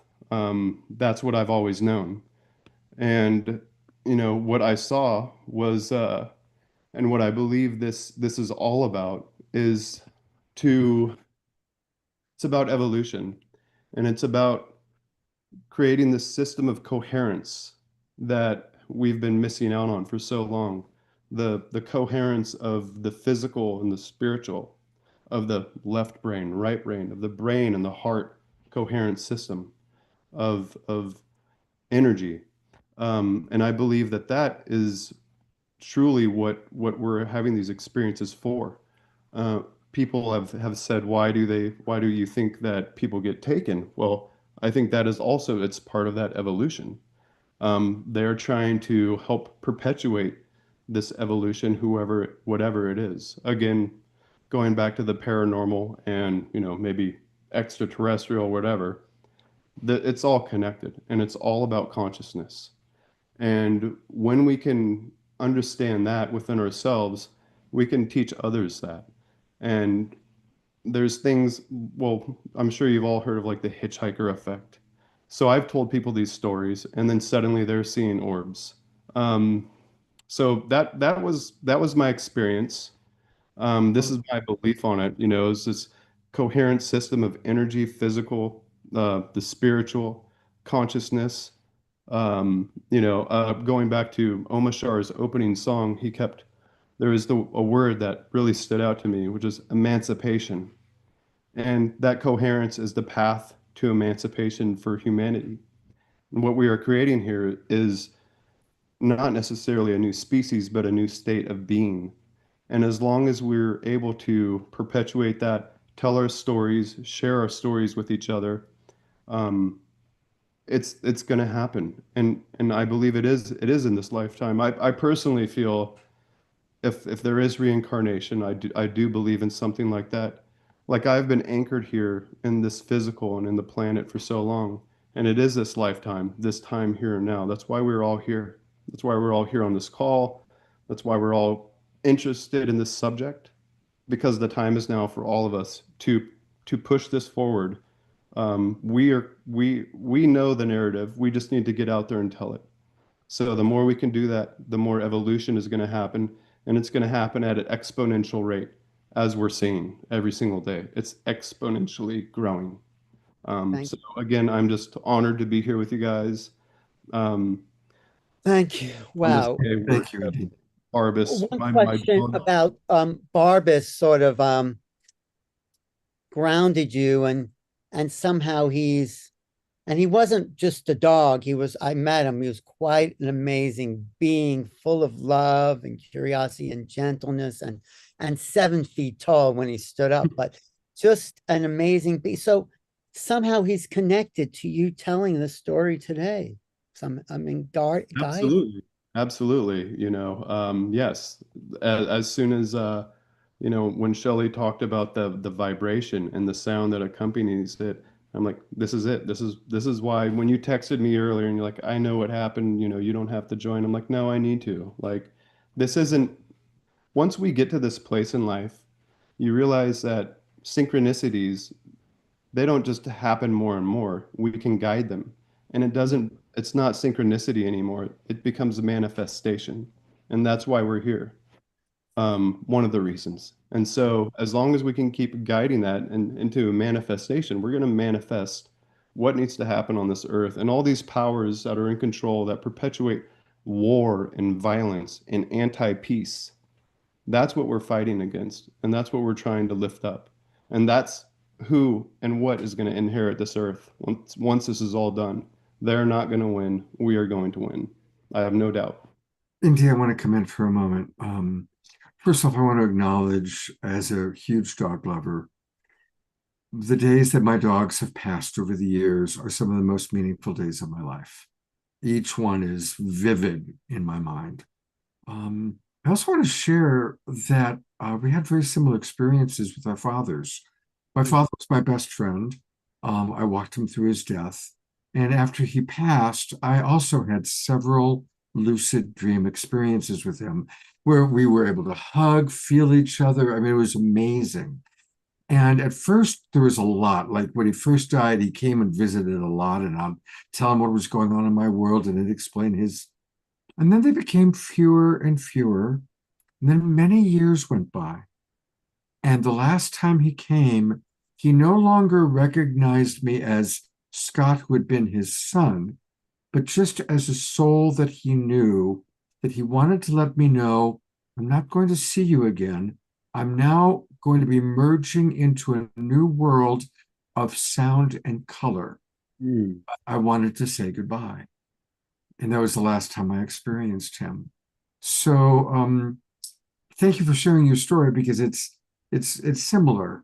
And if we're lucky, we get to have those lucid dream experiences with our beloveds. And I had that with my father. I also had it with my wife when she passed away.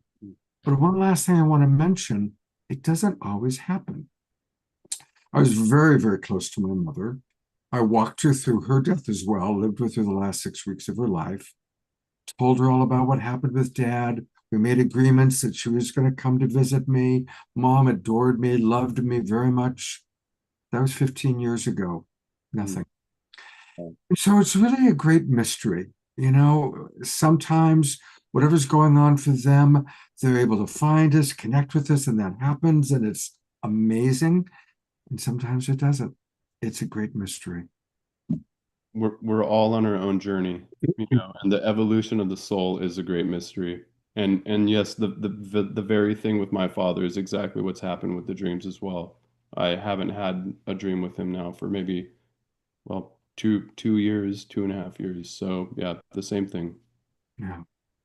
Indeed, there's a lot of messages for you in the chat box. I'm not going to read them because there's so many, but definitely take a look at those. And we're going to do a few announcements, and then we're going to bring all of our presenters on for Q&A.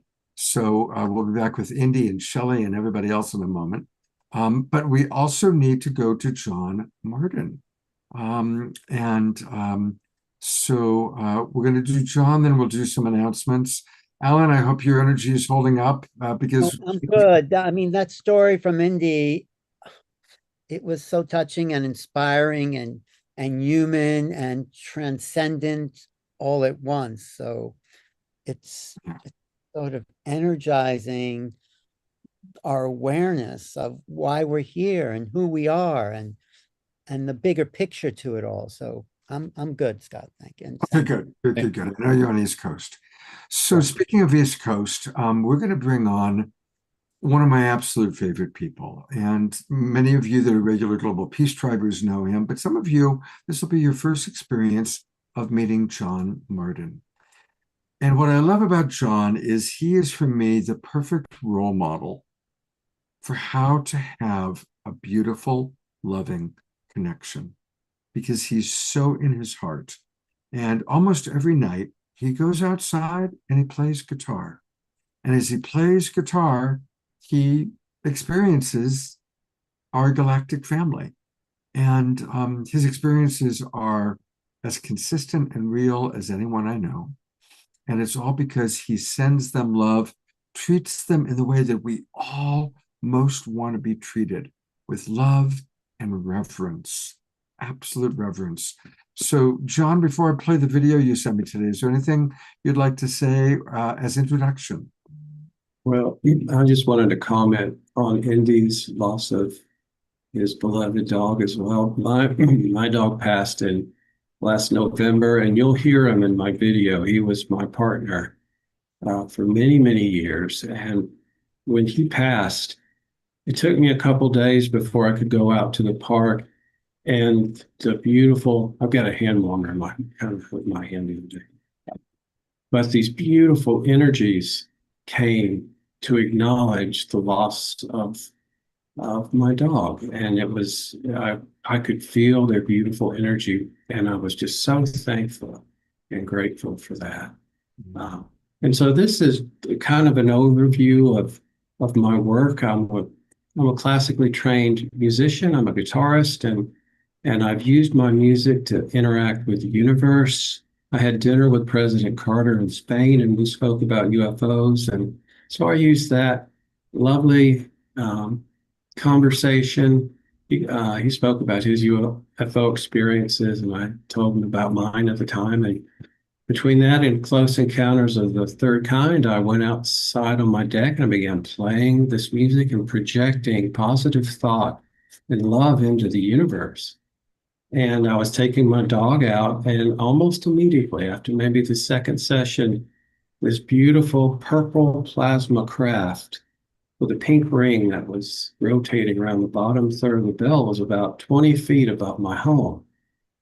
And it was just unbelievable. And I ran inside to get Karen, and all the alarms in the house were going off. I had a surge protector on my musical equipment was smoking, so I unplugged it. And she came outside, and we saw this beautiful craft, and it had a beautiful feminine energy, and it was just such a lovely acknowledgement that I was doing something that the universe recognized. And I've had thousands of experiences since. So a few days later, 4 craft came in 2 sets of 2 over my courtyard. And then after that, the really big ones came. They were in the shape of a cross and a crescent. And Cynthia, I saw the crescent that you made in some of your drawings, and that's a very important symbol for our star family. So these were metallic craft the size of office buildings in the shape of a cross and crescent coming over my home. They were both at a 45-degree angle, burnished metal. And I had my camera, and I'm going to show some. These are the different cameras that I use for people that might be interested in doing it themselves. I think it's important to invest in yourself and just be able to put down for posterity what you see, what you experience, and then it's tangible. And then you can build up a library of events from your life. And that's what I've tried to do, Scott. And I think this video is just sort of a good overview. Very beautiful. So kick back, everybody, and just the combination of what you're going to see and what you're going to hear is just so wonderful.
greatest thing you've ever seen.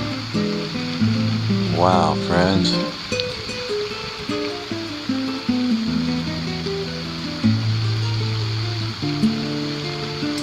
Spectacular. Dear friends. Wow. Tell me that's not the greatest thing you've ever seen. Wow, friends.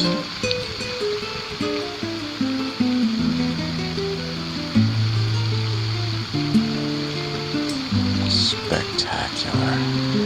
That is in there.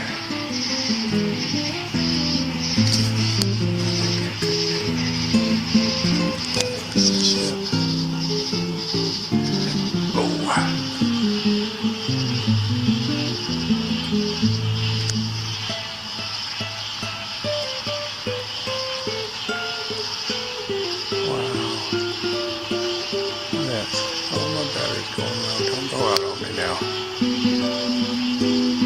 That's amazing. That's wonderful. Thank you, friends. Wonderful. Thank you, my friends. That's just great.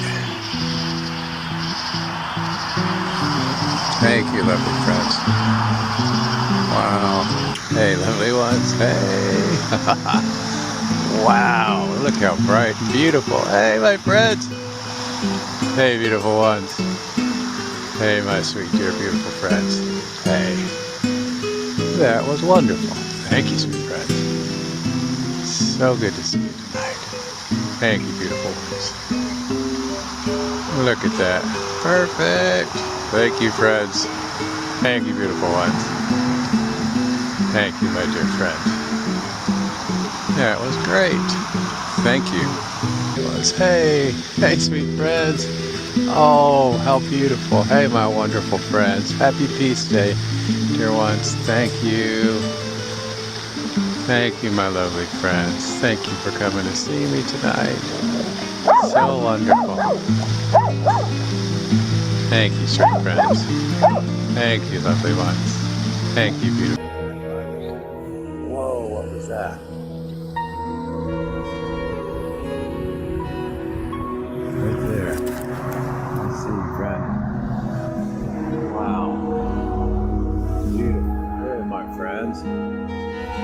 Fantastic. Gorgeous. There's a craft, for sure. Thank you, beautiful ones. My gracious, that's beautiful. Wow. Lovely. Thank you, beautiful ones. My goodness. That was fantastic.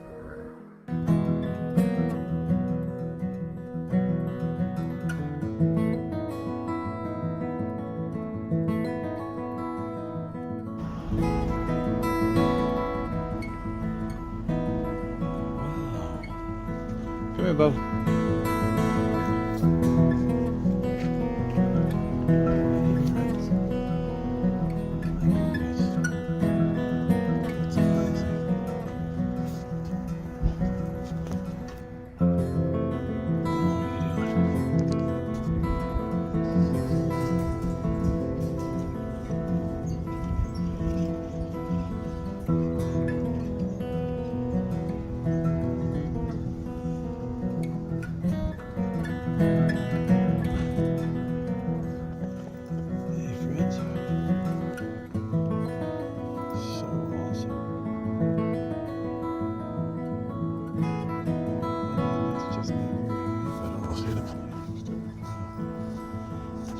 Closer. Hey. You do that. There's another one right there. There's a plane behind it. Hey, friends. Wow. Hey, beautiful one. It's just truly amazing. Hey, my dear friend. Wow, gorgeous. Hey, sweet friend. Beautiful. Hey, loveliest. Hey, my dear ones. How gorgeous. Absolutely beautiful, dear friends. Fantastic.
Very cool. Wow. That's kind of massively cool.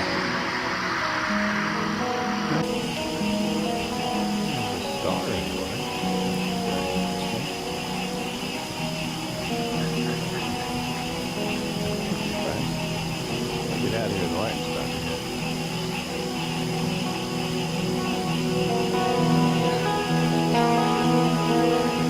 Being kind of patient to talk. Wow, this is really cool. Thank you guys. Thank you guys. Thank you guys. That easy, absolutely. I mean, that's how you do it, Cinco. You project the best of yourself, whatever that is, to the universe. And the universe is so ready and open and loving and excited when we've made the effort to reach out and speak to them. You know, it's just a gorgeous interchange. And, you know, the experience is a two-way experience. You know, they send love to me, I send love to them, and we just have an absolutely glorious time. And it's so much fun, and I so highly recommend it. It's beautiful. John, thank you. It's so beautiful. You remind me of the many nights I've spent with my daughter out speaking to the stars, and they respond straight away because they can feel the heart of the child, the cosmic child in each one of us. So a real great blessing to sit in your music and also feel the wonders of how the cosmos responds. I really feel it. And I can feel your frequency, Altair, and you are aligned beautifully with the universe. And that's what happens is you're just naturally aligned with something that's so inspiring and so beautiful and so important and so loving and giving. And it's so amazing, really.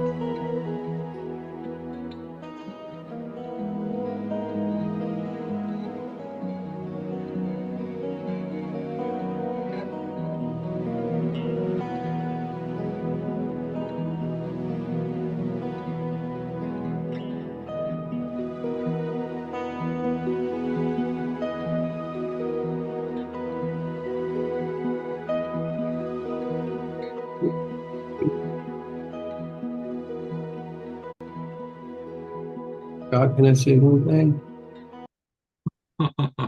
Scott, when you know the orb that was there on our previous show, one of the only other times I've ever seen that was, and I was thinking about your mom this week. You held a little teddy bear during one of the shows, and you were talking about your mom, and all of these orbs started coming up all around you.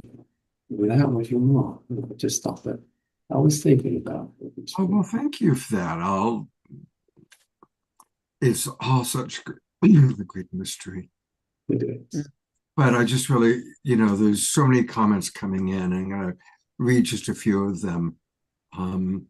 Indy writes, that wisdom is greater than any riches or any gift. So thank you very much. And Elizabeth writes, bless you. So much gratitude to all of you for sharing on this day of the loss of Barbara. So that's for you, Indy. your guardian dog, and always, as you know, your spirit dog now. And the truth and the wisdom that there is no death. Absolutely. And one of our people, oh, Susan's asking you a question, John.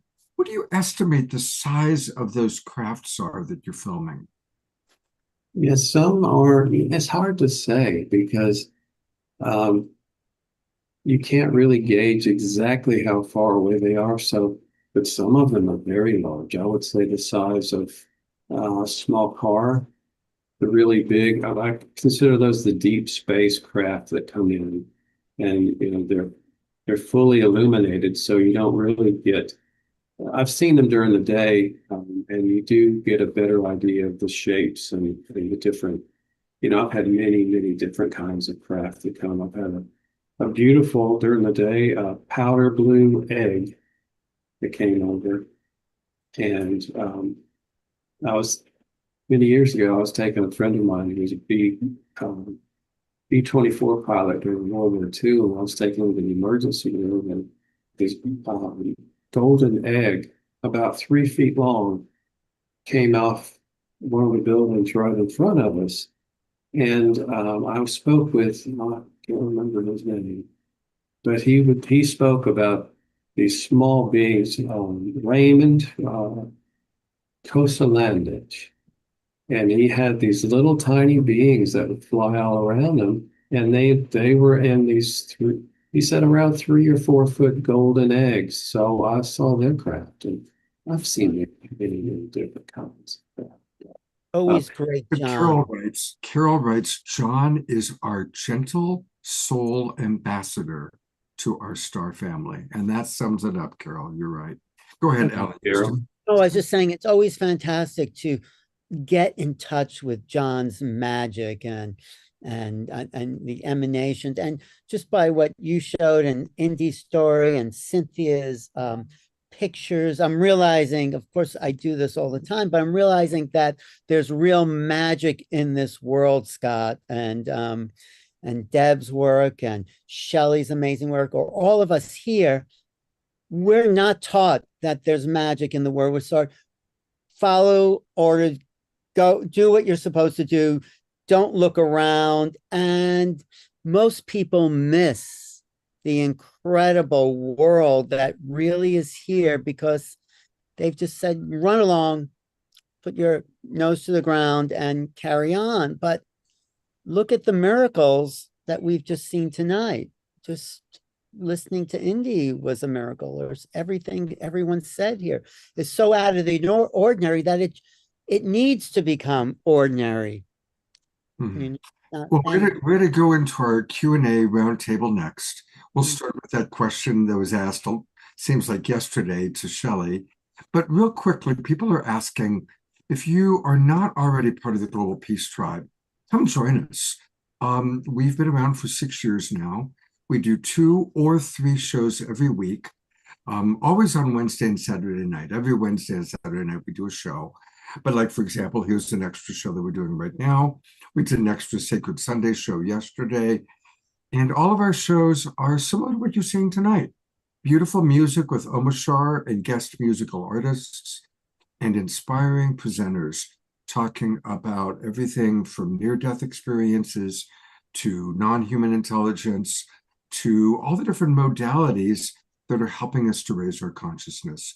So just go to globalpeacetribe.com, click register for the new season, and that'll take you to our registration page. It takes about a minute, and you'll then get the Zoom room links to all of our shows for the next 3 months, taking you all the way through the end of March 2026. And it's a beautiful community of people.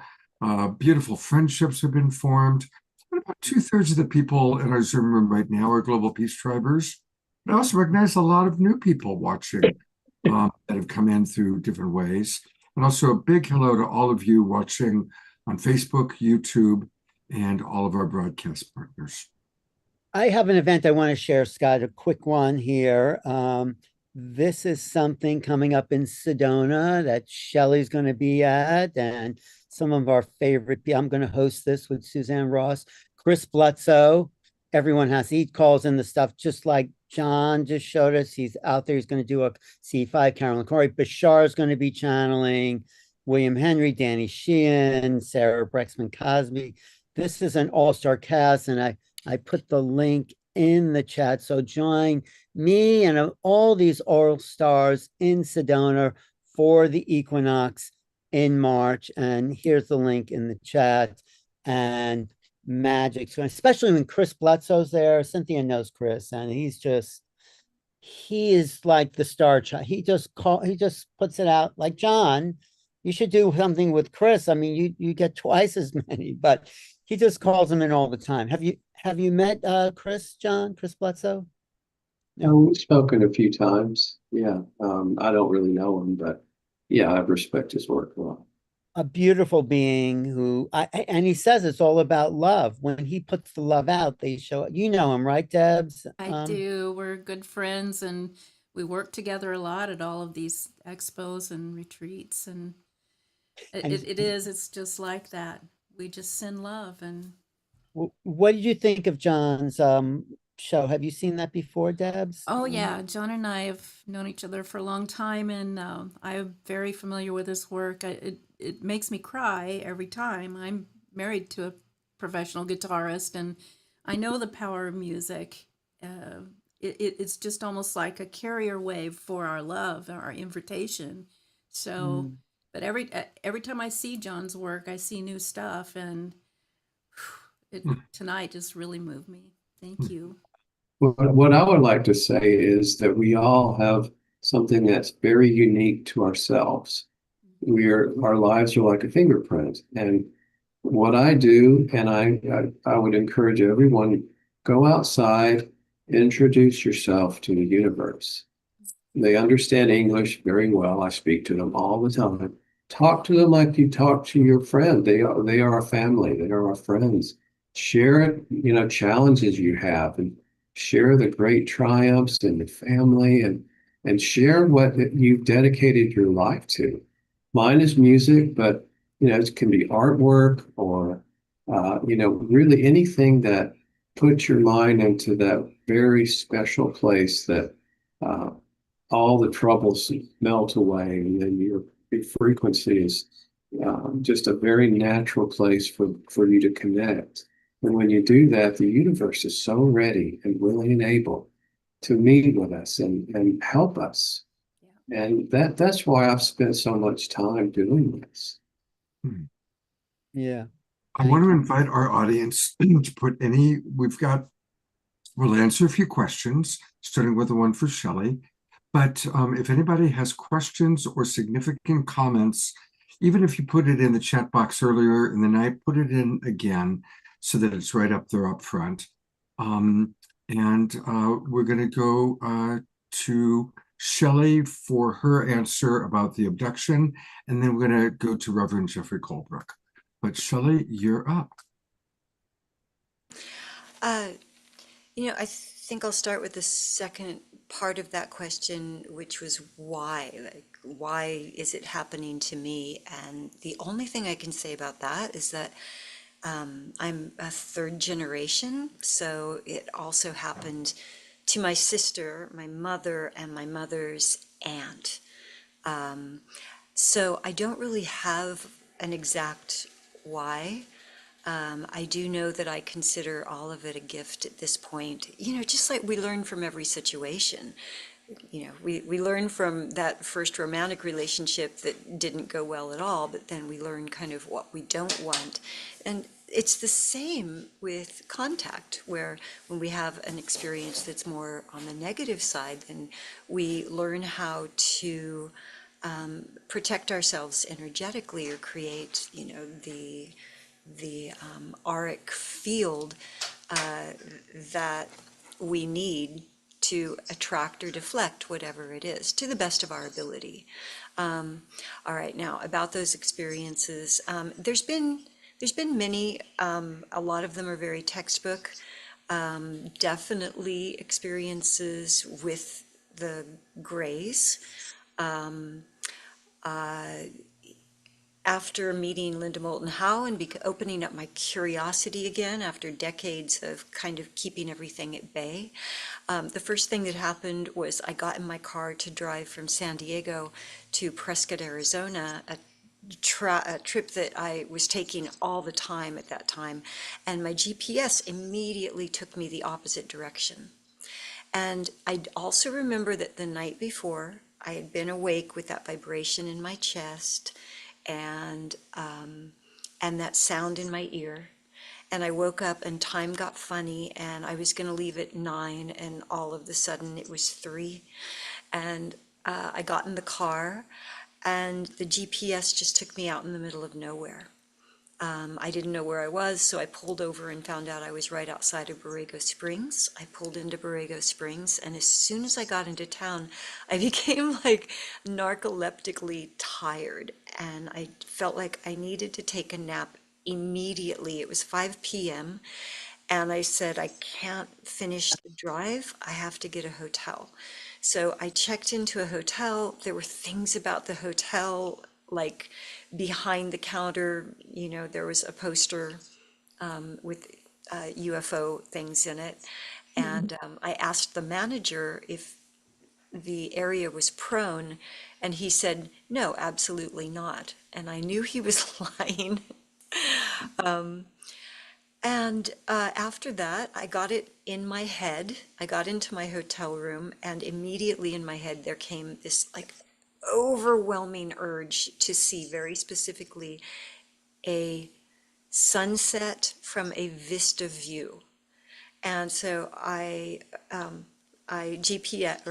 looked up in Google Sunset Vista View, Borrego Springs. I got an address. I put it in my GPS. And again, it took me out in the middle of nowhere. The picture of the Vista View showed this big, broad parking lot with lots of cars and people watching a beautiful sunset.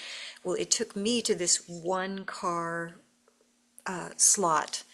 And the GPS literally said, get out and walk. And I've learned now that when things happen, I start taking screenshots, but I wasn't that on top of it yet. I was just wondering what was happening. I got out to walk, and I said, no, wait, this doesn't feel right. Something's off.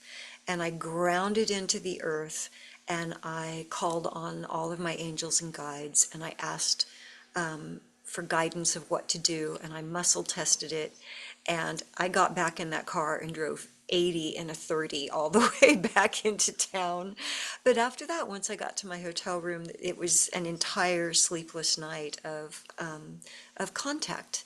And like I say, although there were lots of screen memories put in place, where I was being shown things like all night I kept being pulled over by the police in my dreams because there was light everywhere. And in the dream, I would think, oh, I'm being pulled over by the police. And then I would wake up and I would say, oh God, that's not the police. That's a craft. And so it was a very detailed experience. And about 2 months later, same thing. Vibration in my chest in San Diego. I wake up to drive to Prescott. Somehow time slips, and I said to myself in the morning, if it's 3 p.m. when I'm supposed to leave again, I'm not leaving. It was 3 p.m. I left anyway, and it took me the opposite direction out into the middle of the desert. And this time it took me into a big fog cloud that came out of nowhere. And in the fog cloud, there were a lot, I couldn't see more than 5 feet in front of my car, so I was barely driving.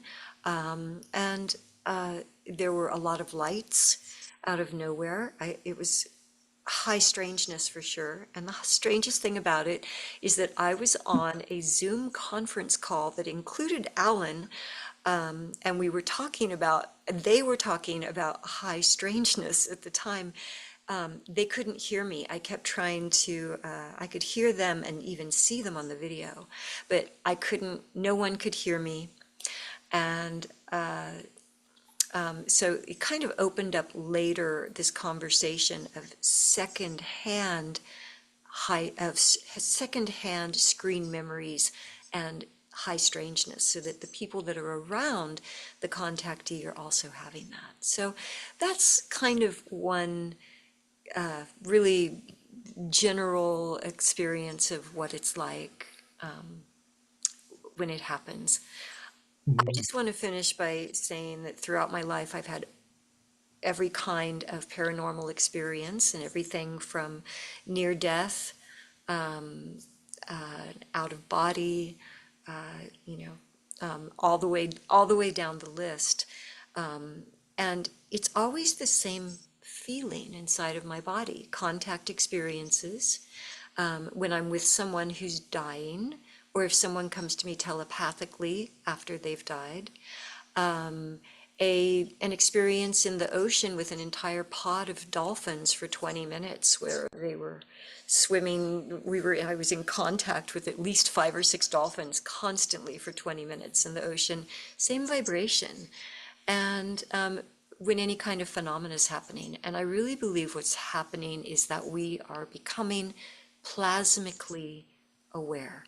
We're becoming aware at the plasmic level, which means we're pulling intelligence and emotion and love and light from everything all at once. And with that, I see Scott's back up on the screen. I can go all night. And blessings to you, Indy. I'm going to tell you an amazing story about a pet coming back from the other side to say hello later. So many blessings. Thank you so much, Shelley. Thank you.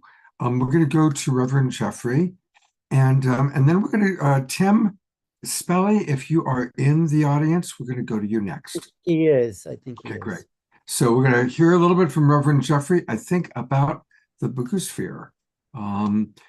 Jeffrey, what's the latest? Well, I'm curious too. My question is, how many people here have been following the Bugosphere? What are your ideas? What are your experience? But it's amazing. Of course, it's a phenomena like so much here. First of all, this is a show. I mean, the people are sharing here. It's such a honor to be with all you folks. So I had to say that. And the stories here and what she just shared is so beautiful, because it is all the same. There is only one. And my dear friend Nassim always says it's not either or, it's both. And I don't know if how many familiar with the Bugosphere, but there's this sphere that was found in Bugo, Colombia, and it is anomalous for sure. And I'm going to put a couple videos of the story and hear whatever you have thoughts on that. It'd be fine. I'd like to hear them. But one of the things I can share, besides what you're going to see in the video, is that it's sphere, which had gravity control. They've dated it to over 2,500 years old. And what I know from the International Space Federation folks are deep into studying this scientifically and doing a lot of experiments. And they've had its experience that it's sentient, which I'm sure don't surprise everybody here. They're telepathic. It's a telepathic communication. And it came here and actually surrendered itself for what's going on, and things that are very anomalous, like it gained weight, changed weight since they had it. And there's a lot in the videos that I will be posting and putting in the chat for you folks that are interested in going down and looking deeper into. I think it's one of the great mysteries right now. So if I don't know how many people here with this group are familiar with it, but I'd like to hear whatever ideas and thoughts or interest that they have in it. So thank you, Scott. And we'll Absolutely, Jeffrey. Thank you for all you do. And I actually posted those videos. Okay. So for people that have been following the Bugosphere, pop in the chat box what your thoughts are about it. How has this impacted you? And again, for people who haven't heard about it, those watching on Facebook or YouTube, just go to YouTube and write in latest Bugosphere update, and you'll be able to see some videos. It's fascinating. And by the way, Jeffrey, actually, they've through testing the resin from inside of it, it's actually 12,000 years old. 12,000 years old, which is Well, really the number I got was over 25, but in those videos they say it's over 25. But again, it also is being researched, and we're going to have more information unfolding. So that's going to be, we're going to get a lot more coming on, which will. And again, I got there Inez, Dr. Inez from International Space Federation group is going to be part of the team investigating the consciousness and deeper into it. So we're going to have more information coming. We will be, just as we've been tracking it on Global Peace Tribe, we will continue to track it. Thank you, Jeffrey. Love you much. All right. Alan, I'm going to bring you up, and let's also bring up Tim. Tim, you see him there? I saw him there a moment ago. I'm right here. If I speak, maybe you can, see me. Tim and a bunch of other people, Eduardo Mays, Tara, Dr. Tara, put together an amazing website called UApedia, which is really the trusted place to go for UFO information. There it is. And they put a lot of work into this. It's just being launched, but they are fact-checking the articles. They're talking about experiences. I mean, there's very few places. There's a lot of stuff out there, but I trust this particular website's just being created these days to get a kind of overall history and a lowdown on the current phenomena. What do you have to say about it, Tim? Yeah, thank you, Alan, and thank you, Scott. It's really I've tuned into the show, but I never ever thought I would be on it. But here I am. Be careful what you think is impossible out there. Yeah, Alan, you're right. This is the intent here is to create this this trusted source, because there's just so much interest in UAP and UFO and consciousness right now. We felt like there was a need and a void for a source of knowledge that was built by a community and verified and trusted. So, if you look on Wikipedia or if you look on Twitter, Wikipedia has a bunch of vandalism going on, and Twitter has all types of misinformation, and the good information is scattered about. It's hard to tell signal from the noise. So what we wanted to do was create this public record and be able to really document sort of the history of UAP, and also begin to ease ontological shock as people discover this topic. If we think about it long term, we understand, and I think a lot of people on this call would understand that experiencing a UFO or UAP or some type of supernatural experience can bring you into and make you aware of high consciousness.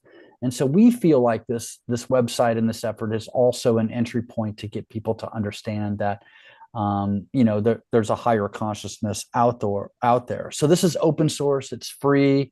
We're not planning to charge a membership or anything.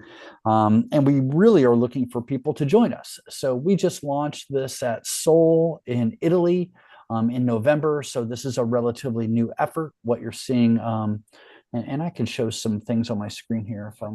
Are you taking requests for articles as well from people who? We are, yeah. We're taking requests for articles. We're, what we have is like featured articles. We have dossiers. We have featured, and we have one from Alan that's coming up. Actually, we have featured perspectives and points of view, like from Dr. Daniel Bronco and Dr. Tara. We have more of these coming. We also have a bunch of biographies out there. We have UAP Talk that's coming with Alan soon. We're planning to, have a memo that we send out weekly about news that's happening. So there's a lot going on with this. This one was just published for experiencers on Edgar Mitchell's research program called FREE. So largest experiencer contact survey. It's another place to build community too for experiencers and people That's wanting exactly to share. right. Yeah. So we are trying to build and have had some success attracting folks to this effort to build what we're calling a guild. So this is, we're using some developed specialized AI tools to do research for us and desk research about what's publicly available and in archives and in witness reports, photographs, and so forth. But then we really like humans to come in and take a look at it, and make sure that we're not missing anything. We obviously have an AI agent that does fact checking for us and does editing for us, but we really need that human perspective on this to make sure that we're not missing anything that's really relevant. So, it's so important because this is another way to legitimize experiences. We could talk amongst ourselves, but then putting it out there in a place, other people who may not be familiar with this can go and say, oh, really? This is so, yeah, thanks, Tim and Eduardo and Tara for being another source. It just shows you the evolution of this contact culture of contact.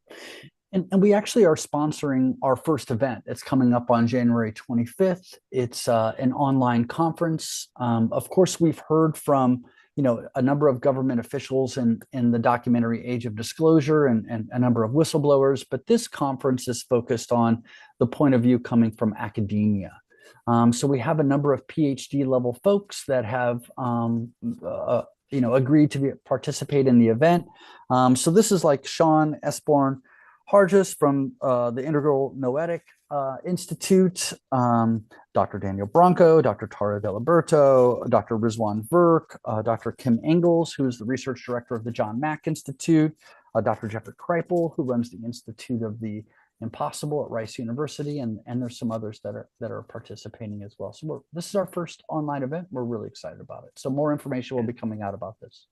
That's January 25th. I'll send out announcements. And Alan's hosting. So Tim, what time is that going to be on the 25th? Yeah, we're firming up the schedule. We're thinking it's going to be something like 10 a.m. Pacific time, so that we can accommodate for time zones. We actually reached out to Dr. Beatrice Villarreal to see if she wants to participate, and she's in Sweden. So we want to make sure that we can accommodate her with time zones too. So I'll have it on my New Realities YouTube channel as well. And I forgot a huge speaker, actually, Dr. JJ and Desiree Hertog are speaking as well. So I can't believe I forgot them off the list. That's my mistake, but yeah. Tim, thank you so much. Great. Thank you both. Really appreciate it. Great work. Great show tonight. Really great show. I loved hearing all the experiences that everyone has had and how music is a connector to the phenomenon and certainly the touching story from Indy. Great to see you, Indy. It's been since TCCHE, by the way. So it's great to see you. Thank you, Scott. Absolutely. Well, I'm going to bring everybody up one last time. We're going to wrap up here. Do you want to show the trailer? It's a 2-minute trailer for the new movie. Oh, that's right. Yeah, go ahead and show that, Alan. All right. So what we're talking about with UApedia and the Age of Disclosure, there's this new Steven Spielberg movie coming out in June, which is bound to just shake everyone up. It was released just the other day. There's already 17 million views. This on the trailer. The whole film comes out June 12th. And it's 2 minutes, but there's some elements in here that particularly speak to the experiencer. Okay, this is do you see that? Do you see that there now, Scott? Yes? Yep, sure do. Here we go. If you found out we weren't alone, if someone showed you, proved it to you, would that frighten you? Good morning, Kansas City. Let's take a look at today. Today is today's.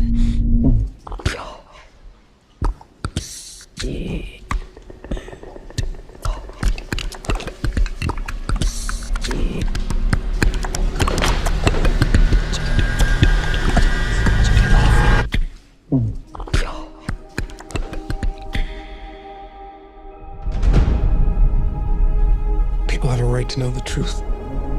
It belongs to 7 billion people. What is it? You wouldn't believe me if I told you. So I'm gonna show you. What are you gonna do?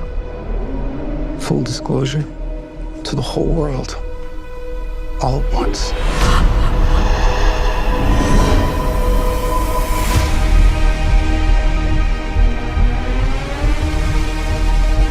People keep wandering, encountering the unknown. They're coming! They're coming! They are starved for the truth. Do you think there could be others? Why would he make such a vast universe? Yet save it only for us?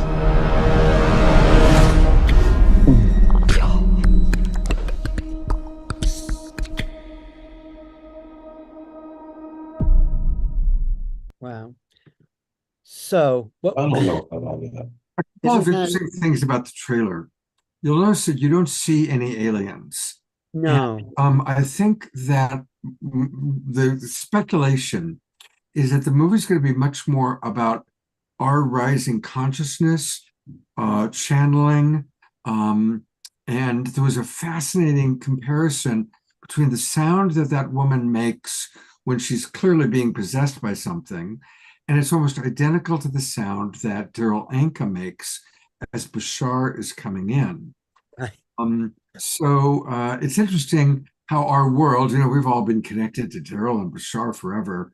Well, Spielberg is like now kind of bringing out to the world what we've been exploring and into for decades. This is going to be huge. We thought Disclosure was just a small conversation. Now it is, he's the most successful filmmaker, one of the most creative, and is just skyrocketing, with the pun intended there, skyrocketing to cover the world with what we've been talking about in our small circle. So this is an exciting moment. And yeah. I'm not sure about the fear-based part, though.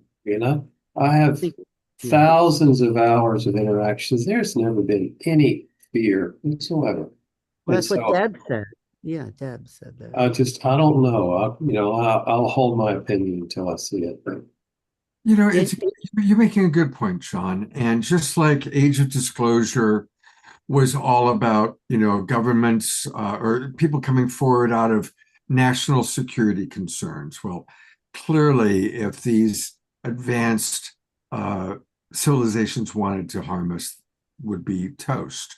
What they have done is they've shut down nuclear reactors. They've let us know you will not use nuclear weapons anymore. And almost all the messages that people get are messages of love, messages of becoming environmentally sustainable. But I think to get a movie made, a Spielberg movie is $100, $200 million budget. It probably has to have a certain amount of that stuff to draw in the audience. But this is the guy who made Close Encounters. This is the guy who made E.T. That's the hope I have too. Yeah, and I imagine it's gonna, the trailer gets people to watch the movie, and then I'm sure he's gonna deliver something that will fill. Then he did War of the Worlds, and I don't know. I'm kind of up in the air. Yes, Indy, just once, you had this dramatic experience to take you from fear into love. Not everyone has that opportunity. What do you suggest for the rest of humanity, or what can you give them as a way? Again, what I would say is similar to what Deb's explanation was in her initial telling and sharing, is that we're really anchored into this physical world, into the earth, and thinking of something that just fear comes from a place of something you just don't understand, you don't know. Again, I think that when we're able to make these conscious connections, these bridges from this physical earth and something greater, the spiritual, the consciousness, we're able, I think, to integrate that a lot easier. And the fear, it may still be there. There may still be some sort of sense of something, but once you understand that bridge exists and you're able to go back and forth, I think that fear for myself, and I think other experiencers that have come to this conclusion, it's comes from this place of indoctrination and being anchored into a physical existence. Once we can transcend that, then that fear can go. And I What saw about you? Oh, Cynthia, yeah, go ahead, Yeah. please. I just wanted to say, and yeah, I agree with everything that you're saying, Indy, is that we are living in a time of choice right now. And the choice is a choice between fear and a choice between love. And that we are in a time of choosing reality, the reality that we want to create and be in. And that choice takes effort. It takes try. It takes visualization. And that's why I do the geometries that I do. It's not just to do pretty pictures. It's to sit down when I feel bad and do this work and transform the way I feel into a heart-centered, heart-open, joyous feeling. And we can all do whatever that might be, right? Creative or whatever it is in our lives, that what brings you joy. And that's our job right now, is to do what brings you joy, and that will have an impact on everybody around us. And the other thing that I wanted to say is that this whole thing about disclosure being about them finally telling us, and for all of us experiencers, there is a huge amount of relief and validation after being stonewalled for our whole lives at what we're experiencing, that we're crazy, right? So there's that, and that's really important. But the sky is not classified. We all can have our own experiences. We all need to take interest in that and go outside. So many people say to me through the course of my life, I wish I saw something. I never do. And I always say, well, do you go outside and look? And they say no. I'm like, well, set an intention that that you're curious and that you want to understand that, and that you're inviting a positive experience in that way. So anyway, I'm not into the fear thing, and I feel that it's just very interesting to see how it's all going to play out, because people are very brainwashable. And if this is a concept that is new to a lot of people, really exposing their consciousness to the fact that this is a reality, and it's being presented in a way that's really freaky and really scary, it's might be hard to flip that. Right. Yeah. Thank you, Now, Cynthia. when they gave me the first aeroglyphs, when the cross and the crescent shaped craft, the Bugosphere is covered in crescents. And so they use symbolism very frequently. And when I had my camera and they said, please don't take a picture, we'll give you something you can take a picture of, that's when the beautiful heart-shaped cloud appeared in the same place. And I've had many heart-shaped clouds that they create, and I film them, and you actually see tiny craft in front of them as they're creating it.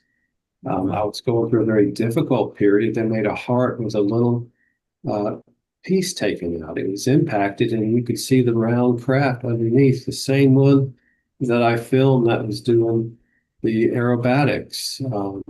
And so they know that this is a challenge. They know how hard it is for this third dimension to actually acknowledge higher dimensional beings, things that we just can't explain. And so they're being very careful. They've been very civil to me the entire time, and they know our hearts, and I think we should trust them to do that. And when you have these big events like a big film coming out that millions of people will see, that has a narrative that is not reflective of the actual events, I'm not sure how helpful that is. Right. Shelly, Shelly's been trying. Yeah, that's Shelly. I wanted to reflect that when I watched that trailer, what I notice is that the real fearful moments are with humans. It's car chases and what looks like Men in Black, or it's men running into rooms with guns. Those are the frightening moments. The rest of it is high strangeness, is the unfamiliar. Like, I don't really see anything that feels that frightening in terms of being subjected to by off-planet intelligence. So I do hope, and I do kind of trust in Spielberg to spin it in a way that won't be just, another fear-based movie. Because if it is, I won't be able to watch it. I haven't been able to take in any fear-based or I don't watch Disney. It's too violent for me. So, but I do want to also offer that I believe that there is no end to polarity. So as we move from Earth into the cosmos, into the universe, there still will be polarity. There still will be, the forces that we want to be with and the forces that we don't want to be with. And so all along, we have to continue to choose. And then we choose again, and we choose again, and we do the inner work, just like Cynthia said. I just want to say, I think, and I can't prove this, but Steven Spielberg is probably a contactee. He's been obsessed his whole life with the subject. Any interview about Close Encounters or ET says this is something he always thinks about. So I think he's doing these films to start to understand the situation himself. And I think he did throw in some channeling there and some other stuff where he's talking more about the experiences. And you're right, Shelley, all the fear comes from the humans, not the animals in the field or the birds. There's the recurring cardinal, which is a sign of something said, that red cardinal showing up. So I want to, if I may, just one last thing about Spielberg. We have to remember that he completely shifted our awareness about ETs. Before he made Close Encounters and before he made ET, all the movies that had been made were they're going to eat us, they're going to kill us, they're going to destroy us. And after those two movies, everybody wanted to have a close encounter with an ET. So he's already done a tremendous job in changing our perspective about our relationship to our galactic family. And I trust this is just the next chapter in the evolution. Well, we'll see. He's 80 years old. I don't know how many more films he's making. This could be his swan song, but that I'm was excited. the impetus for me when I used Close Encounters as my model when I went out on my deck and I wanted to project. And I mean, literally the craft started coming in almost immediately. So, I mean, he's been a great influence. The problem I have is, the possession, Bashar chooses to Right. have that happen to him. But, when they show it as, I don't know, as a possessed person, I just don't think that's really anything that's going to happen myself. And also the other thing that's strange, if you watch that trailer, when that news reporter or that weather report, first of all, the weather in the background is moving in really quickly, that whatever that front is. So that's strange.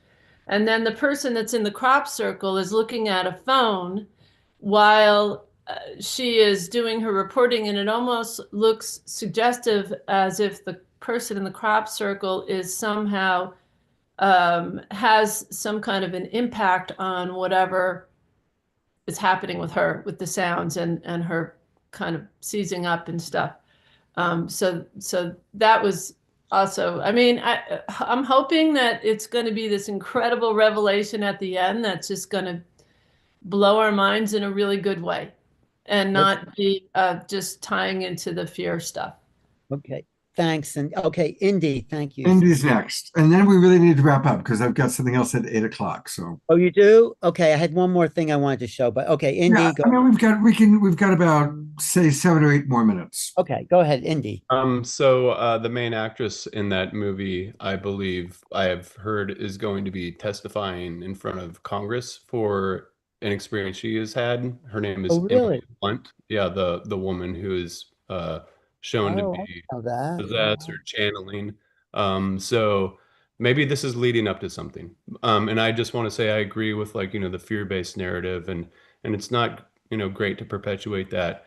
With us, disclosure didn't come from the outside. I think a lot of us disclosure came from the inside. But with the rest of the population, I think in order to make those inroads, there is going to have to be some way that it's explained to them that it will connect with them. And so through film, that may be the best media for them.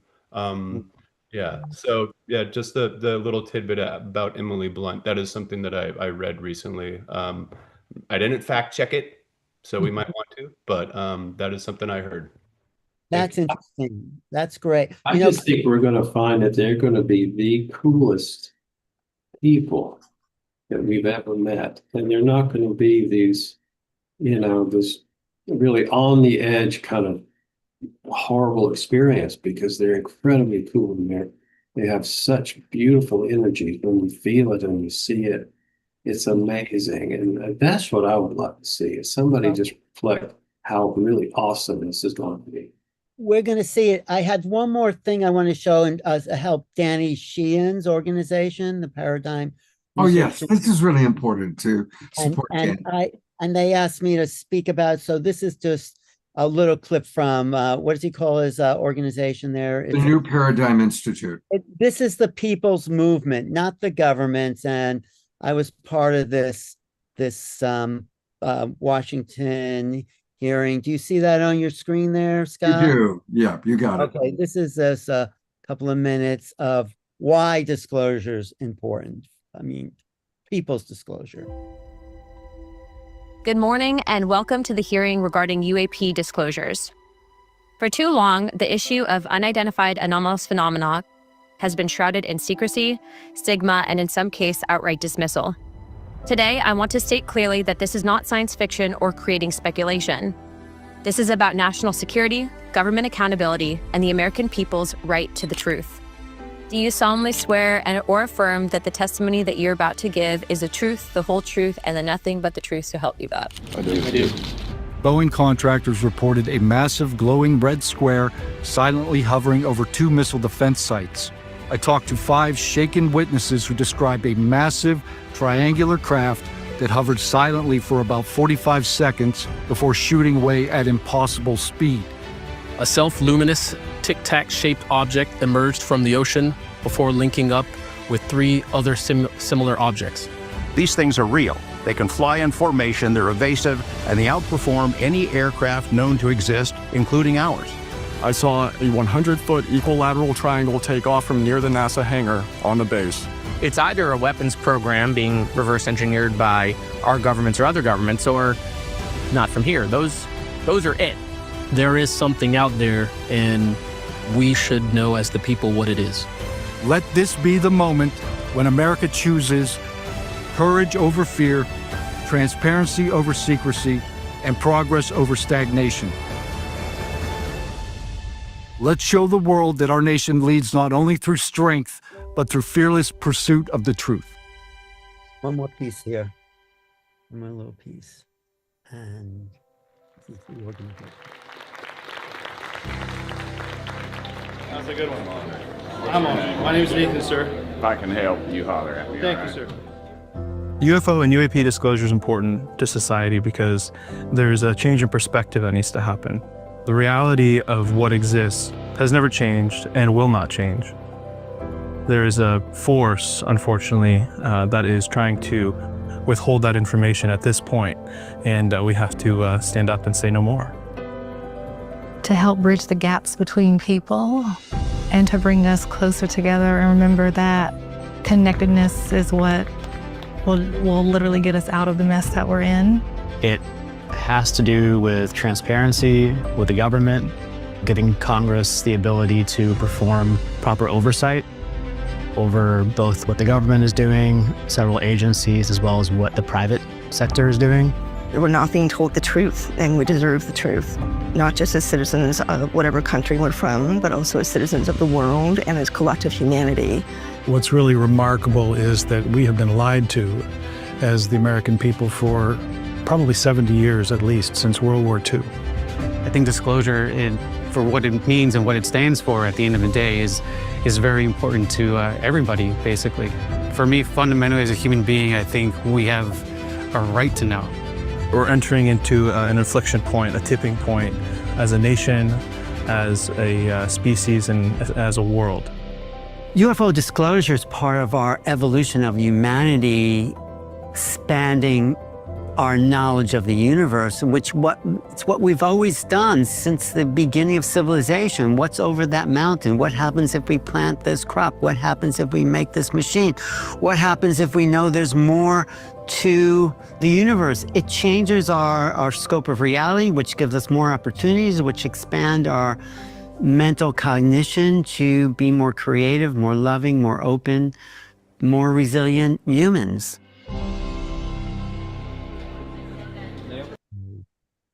There we go. Bravo. Yeah, it's a complete circle. We started with the government, we went into the experience, we come out and realize it is up to us. And all the love that's been expressed here today and feeling, this is the new paradigm. And thank you all. Thank you, Scott and Shelly. Absolutely. Thank you, everybody, for what you're doing. We will continue to do Making Contact shows as part of the Global Peace Tribe. We'll track what's going on with New Paradigm Institute, government disclosure, but most important, people like yourselves who are sharing your experiences in so many wonderful and creative expression ways. John singing to the stars, Cynthia bringing through this incredible artwork, Indy and his family and his dog, all these beautiful ways. So thank you, everybody, for watching. Hope you'll all join the Global Peace Tribe. Go to globalpeacetribe.com and join us. We've got some wonderful shows coming up every Wednesday, every Saturday, and then special programs like this. Take care, everybody. Have a good evening. So much, Scott, again. And remember to go out and look to the stars.